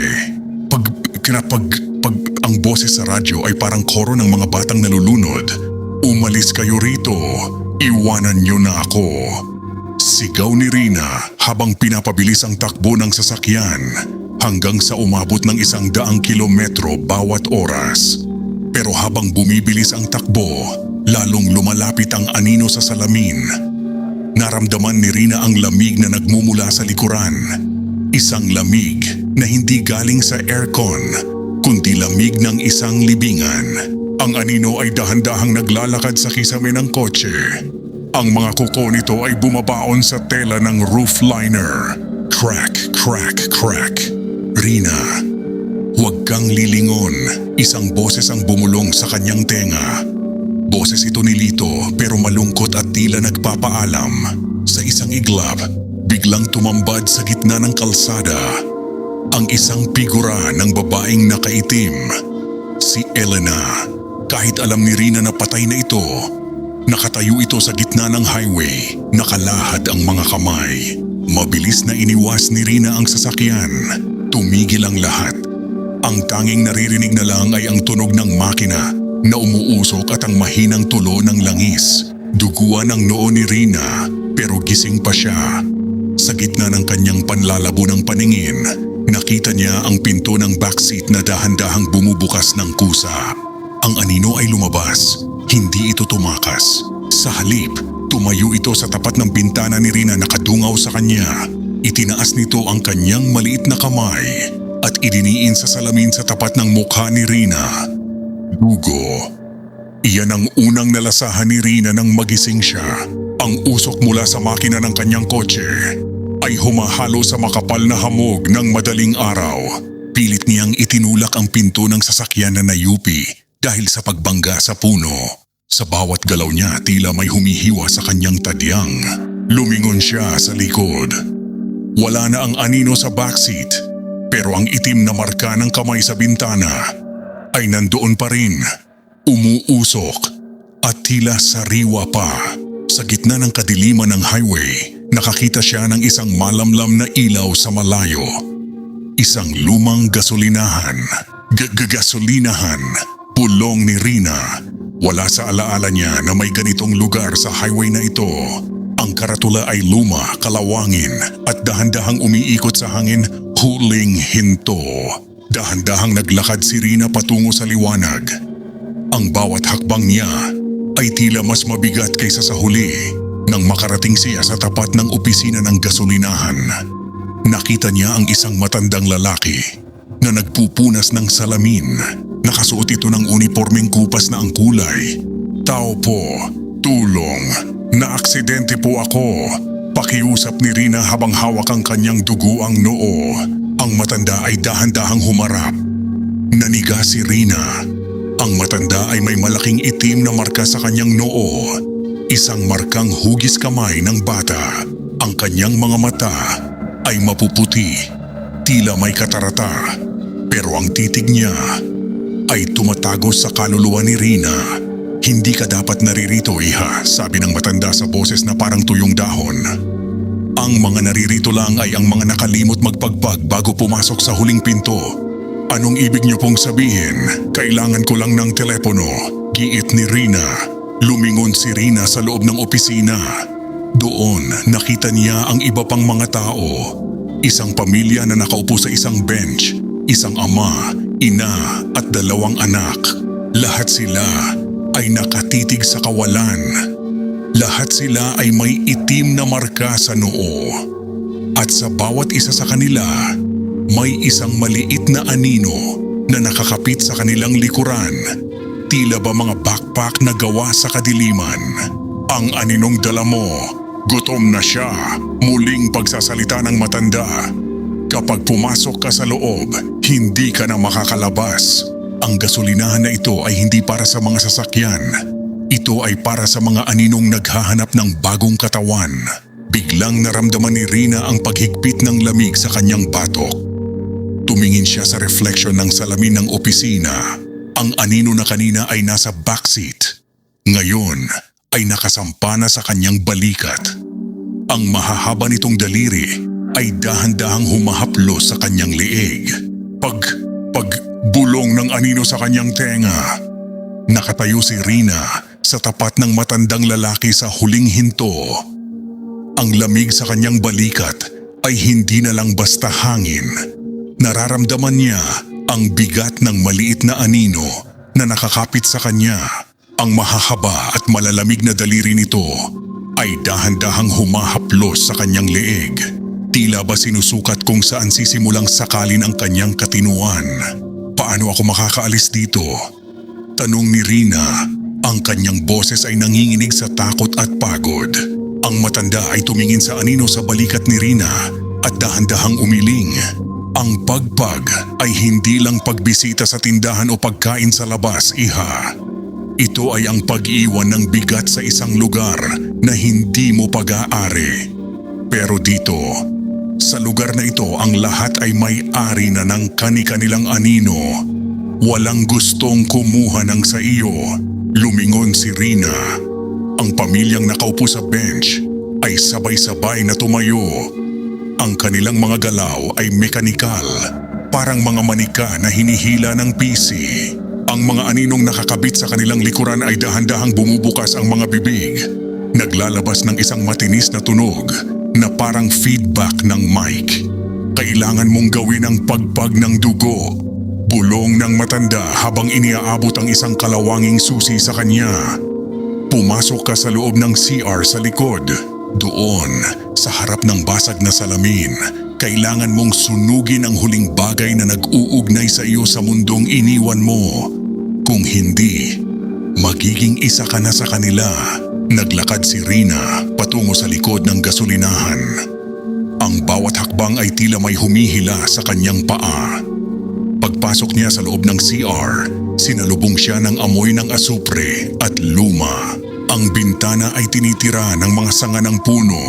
Tila ba may mga daliring pilit na pumapasok. Tumingin si Rina sa salamin. Ang kanyang refleksyon ay malabo. Pero ang anino sa kanyang balikat ay malinaw na malinaw. Ito ay may mukha ng isang batang namatay sa gutom. Ang mga mata ay nanlilisik at nakatitig sa kanya. Kinuha ni Rina ang notebook ni Kaloy mula sa kanyang bag. Ito ang huling bagay na nag-uugnay sa kanya sa trahedyang ito. Kinuha niya ang kanyang lighter at sinindihan ang unang pahina. Ipinapagpag ko ang sumpa, ipinapagpag ko ang anino. Sigaw ni Rina habang nagliliyab ang notebook. Habang nasusunog ang papel, ang anino sa kanyang balikat ay nagsimulang tumili. Isang tili na parang libu-libong bata na sabay-sabay na nasasaktan. Ang itim na usok mula sa notebook ay pumulupot sa anino. Hinihila ito papasok sa nasusunog na papel. Ang salamin sa harap ni Rina ay tuluyang nadurog. Ang anino ay biglang nawala. Hinihigop ng apoy hanggang sa tanging abo na lang ang natira sa sahig. Pero sa gitna ng abo, may nakita siyang isang maliit na butas. Isang lagusan na nagpapakita ng highway kung saan siya naaksidente. Takbo iha habang bukas pa ang pinto. Sigaw ng matanda mula sa labas. Nang lumingon si Rina, nakita niya ang pamilya mula sa opisina na mabilis na gumagapang sa mga pader ng banyo patungo sa kanya. Ang kanilang mga anino ay mas lalong naging mabagsik dahil sa liwanag ng apoy. Isang matinding lagapak. Iyon ang huling naramdaman ni Rina bago ang kabuuang kadiliman. Nang muli niyang idilat ang kanyang mga mata, hindi na ang malamig na tiles ng gasolinahan ang kanyang nararamdaman. Sa halip, nararamdaman niya ang mainit at malapot na likido sa kanyang mukha. Ang sarili niyang dugo. Nakatira pa rin siya sa loob ng nayupi niyang sasakyan sa gilid ng highway. Ang notebook ni Kaloy, wala na ito. Tanging abo na lang ang nakakalat sa dashboard. Tanda na ang nangyari sa huling hinto ay hindi lang basta panaginip. Ma'am, naririnig niyo ba ako? Isang boses ng lalaki ang narinig niya mula sa labas. Nakalabas si Rina sa tulong ng mga rescue workers. Habang inilalagay siya sa stretcher, tumingin siya sa paligid. Ang highway ay puno ng mga tao, mga pulis, bumbero at mga usisero. Pero may isang bagay na nagpatigil sa tibok ng puso ni Rina. Lahat ng taong nakikita niya, bawat isa sa kanila, ay may aninong hindi tugma sa kanilang galaw. Nakita niya ang isang nurse na nag-aasikaso sa kanya, pero ang anino nito sa semento ay nakatayo lang at nakatitig kay Rina. Nakita niya ang isang pulis na nagsusulat ng report, pero ang anino nito ay dahan-dahang sinasakal ang sariling leeg. Anong nangyayari? Mahinang tanong ni Rina. Shock lang yan, ma'am. Marami kayong nawalang dugo, sagot ng nurse. Pero nang lumingon si Rina sa nurse, nakita niya ang isang itim na marka ng kamay sa likod ng puting uniforme nito. Doon na-realize ni Rina ang masaklap na katotohanan. Nang sunugin niya ang notebook at tumalon sa butas, hindi niya lang naipagpag ang kanyang anino. Sa halip, binuksan niya ang pinto para sa lahat ng mga espiritong nakakulong sa huling hinto. Ang mga pungis, ang mga ligaw na kaluluwa, ang lahat ng binaliwala ang tradisyon ng pagpag. Lahat sila ay nakapasok na sa ating mundo. Habang dinadala ang ambulansya patungo sa ospital, nadaanan nila ang isang simbahan. Sa tapat nito, may isang lamay na nagaganap. Nakita ni Rina ang mga taong lumalabas sa punerarya. Masasaya sila, nag-uusap at dire-diretsong sumasakay sa kanilang mga sasakyan nang hindi tumitigil sa kahit anong tindahan. Hindi sila nagpapagpag at sa bawat sasakyang umaalis, may isang maliit na aninong puti na sumasabit sa bumper. Tumatawa ng walang tunog habang dinadala sila patungo sa kani-kanilang mga tahanan. Huli na, bulong ni Rina habang pumipikit. Ang buong mundo ay hindi na magpapagpag. 3 araw na ang nakalipas mula nang maaksidente si Rina. Nakahiga siya sa isang ward sa pampublikong ospital. Ang kanyang katawan ay puno ng benda, pero ang kanyang mga mata ay nananatiling dilat. Hindi siya natutulog dahil sa tuwing ipipikit niya ang kanyang mga mata, nakikita niya ang mga aninong gumagapang sa kisame ng ward. Mga aninong hindi sa mga pasyente, kundi sa mga pungis na naghihintay ng huling hininga ng mga nag-aagaw buhay. Kailangan ko siyang mahanap, bulong ni Rina sa sarili. Sa kanyang memorya, sariwa pa ang pangalan na nabanggit ni Mang Kanor noon. Isko, Ang kaisa-isang apo nito na tumangging maging mambabarang pero piniling pag-aralan ang mga lihim na kasulatan ng kanilang pamilya. Isang lalaking nakasuot ng itim na hoodie ang dahan-dahang lumapit sa kama ni Rina. Hindi siya mukhang doktor at lalong hindi siya mukhang nurse. Ang kanyang mga mata ay pagod at may suot siyang kuwintas na gawa sa buto ng kidlat.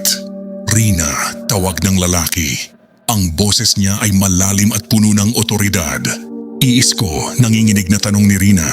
Tumango ang lalaki.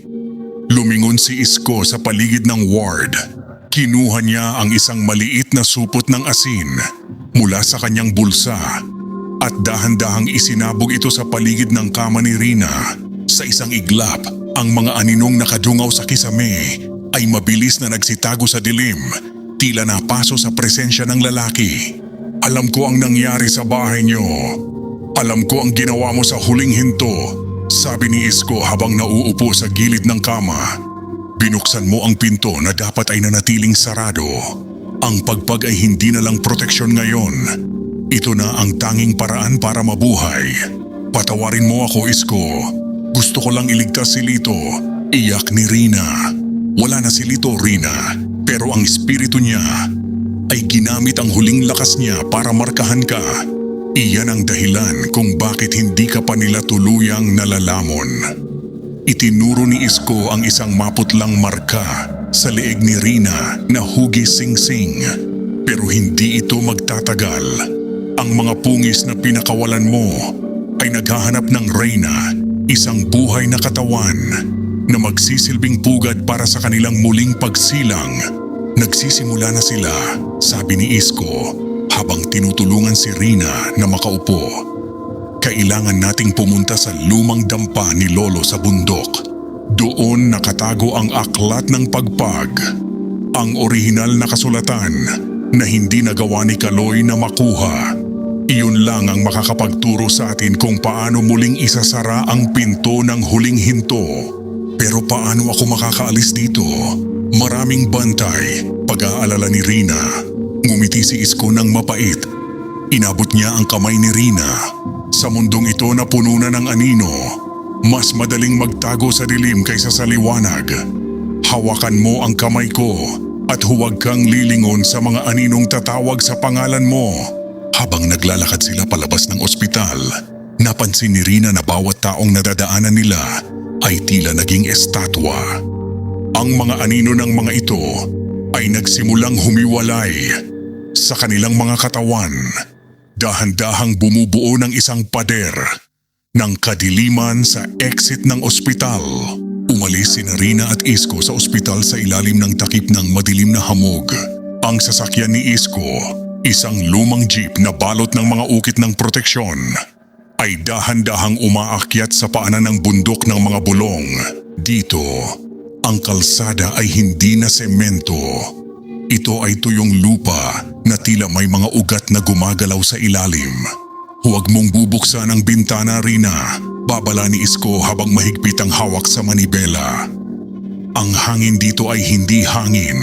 Ito ay ang hininga ng mga hindi nakapagpagbago sila kinuha ng bundok. Habang paakyat sila, ang mga puno sa paligid ay tila nagbabago ang anyo. Ang mga sanga nito ay nagmumukhang mga bisig na pilit na humahablot sa sasakyan. At ang pinaka nakakakilabot, ang mga bulong. Naririnig mo ba yon, Isko? Tinatawag nila ako, nanginginig na sabi ni Rina. Huwag kang makikinig. Isipin mo ang liwanag ni Lito na nasa leeg mo, sagot ni Isko. Kinuha niya ang isang bote ng alak at isinabog ito sa dashboard. Ang mga bulong na yan ay mga bitag. Kapag sumagot ka, ibinibigay mo ang pahintulot na pasukin nila ang iyong kaisipan. Biglang tumirik ang sasakyan sa gitna ng masukal na daan. Ang headlight ay dahan-dahang namatay. Iniwan sila sa kabuuang kadiliman ng gubat. Sa labas ng windshield, lumitaw ang mga anino. Hindi sila katulad ng mga pungis. Ang mga ito ay matatangkad, payat at may mahahabang leeg. Ang mga aninong ligaw ng bundok.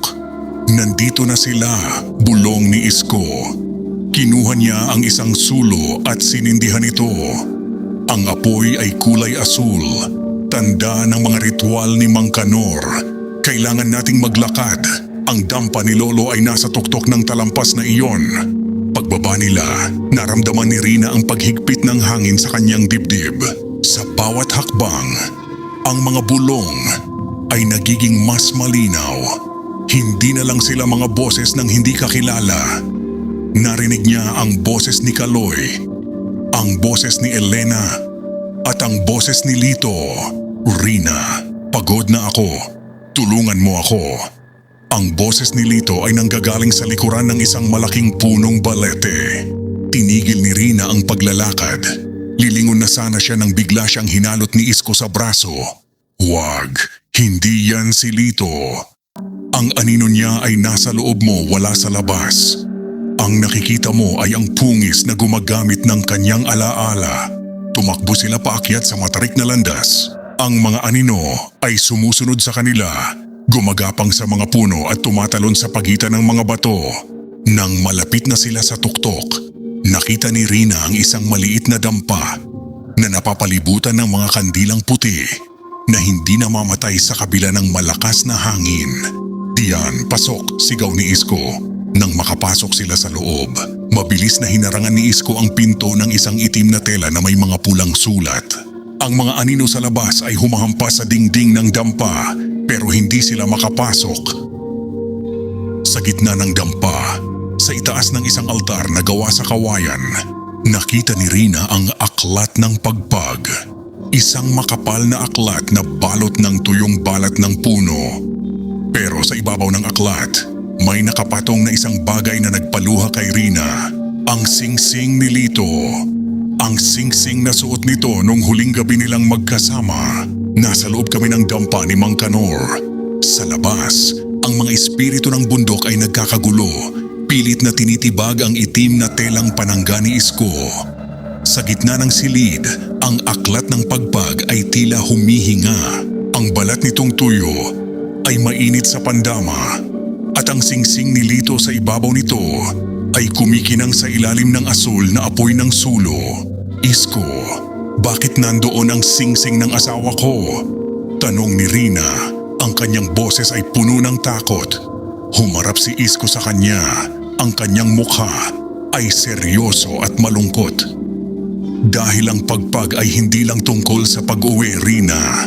Ito ay tungkol sa pagpili. Pinili ni Lito na maiwan ang kanyang alaala rito para magsilbing angkla mo. Kung wala ang singsing na iyan, kanina ka pa nilamo ng mga bulong sa gubat. Buksan mo na ang aklat, Rina. Ikaw lang ang makakagawa nito. Ang dugo mo ay may marka na ng pungis, kaya ikaw lang ang kilala ng aklat. Utos ni Isko habang inihahanda ang kanyang mga orasyon para sa huling depensa. Dahan-dahang hinawakan ni Rina ang takip ng aklat. Nang idilat niya ang unang pahina, hindi mga letra ang nakita niya. Ang mga pahina ay puno ng gumagalaw na mga anino. Habang tinititigan niya ito, ang mga anino ay nagsimulang bumuo ng mga salita sa kanyang isipan. Ang pintuan ay isinasara ng katotohanan. Ang sumpa ay pinuputol ng pagkalimot. Isko, ano ang ibig sabihin nito? Sigaw ni Rina sa gitna ng ingay ng bagyo sa labas. Para maisara ang pinto ng huling hinto at mapatigil ang mga pungis, kailangan mong ipagpag ang pinakamahalagang bagay sa iyo. Paliwanag ni Isko habang nakikipagbuno sa pintong pilit na binubuksan ng mga anino mula sa labas. Kailangan mong kalimutan si Lito. Kailangan mong burahin ang bawat alaala niya sa puso mo. Iyon ang huling pagpag, ang pagpag ng pag-ibig para sa kaligtasan ng mundo. Napaiyak si Rina. Hindi ko kayang gawin yan. Siya na lang ang natitira sa akin.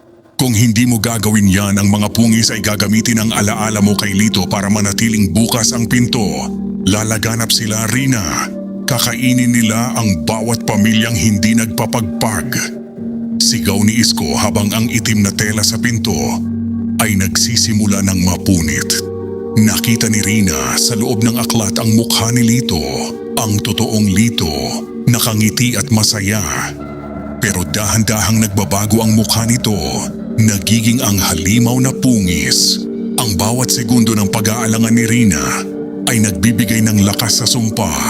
Kinuha ni Rina ang singsing ni Lito. Ramdam niya ang lahat ng saya, lungkot at pagmamahal na pinagsaluhan nila. Pero alam niya ang kailangang gawin. Itinapat niya ang singsing sa gitna ng nagliliyab na pahina ng aklat. "Patawad, Lito, ipinapagpag na kita," bulong ni Rina. Naramdaman ni Rina ang isang matinding hapdi sa kanyang ulo. Ang bawat alaala ng kasal nila, ang unang date, ang huling lamay.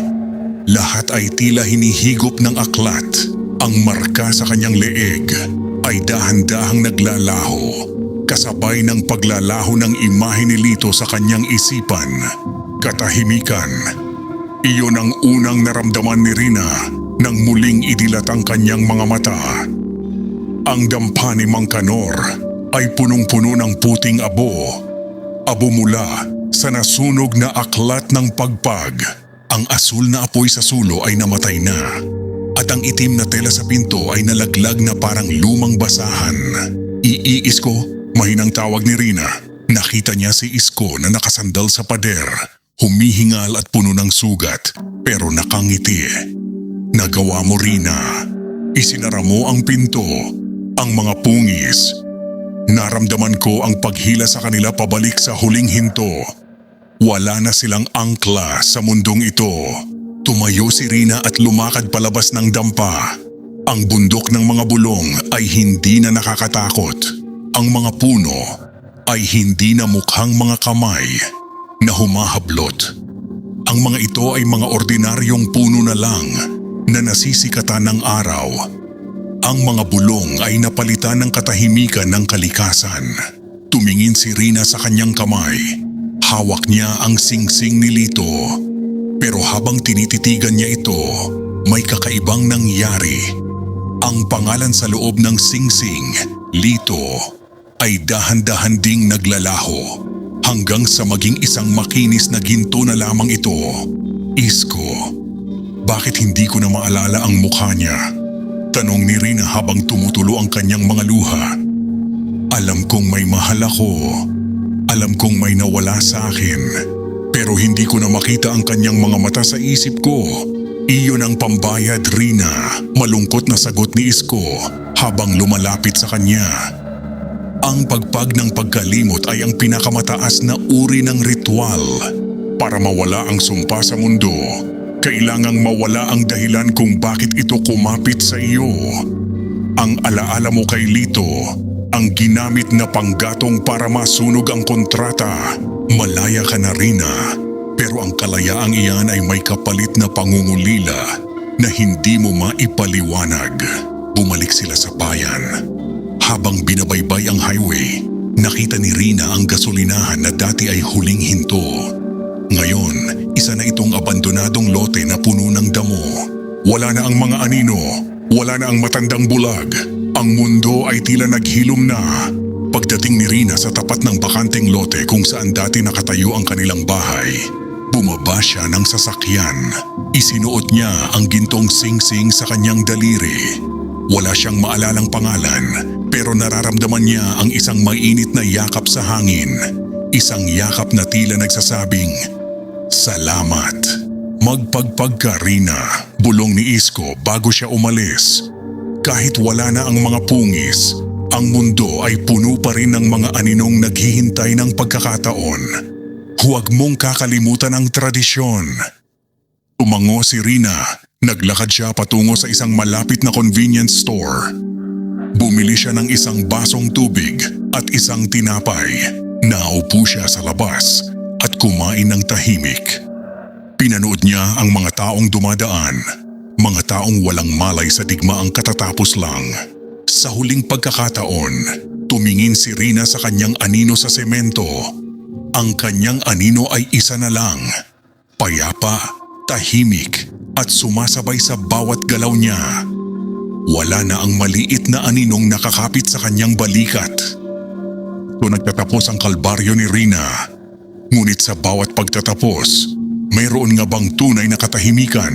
Ang sumpa ng pagpag ay hindi lang isang kwento. Ito ay isang paalala na ang mundong ating ginagalawan ay balot ng mga aninong hindi natin laging nakikita. Bago tayo tuluyang magpaalam sa gabing ito, oras na para sa ating shout out.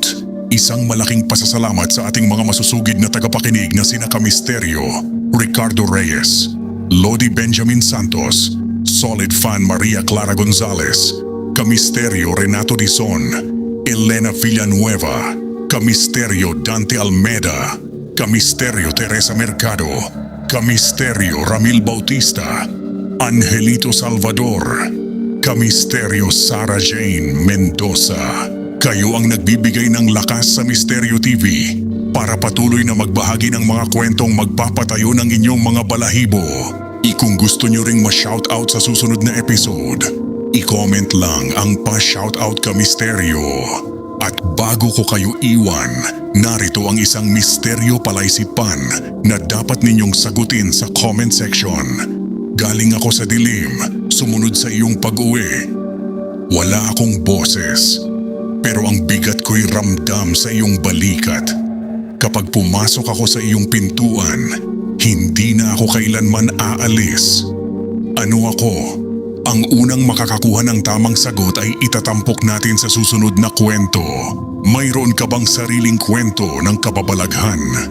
Isang karanasang hindi mo maipaliwanag o isang sumpa na iyong nasaksihan?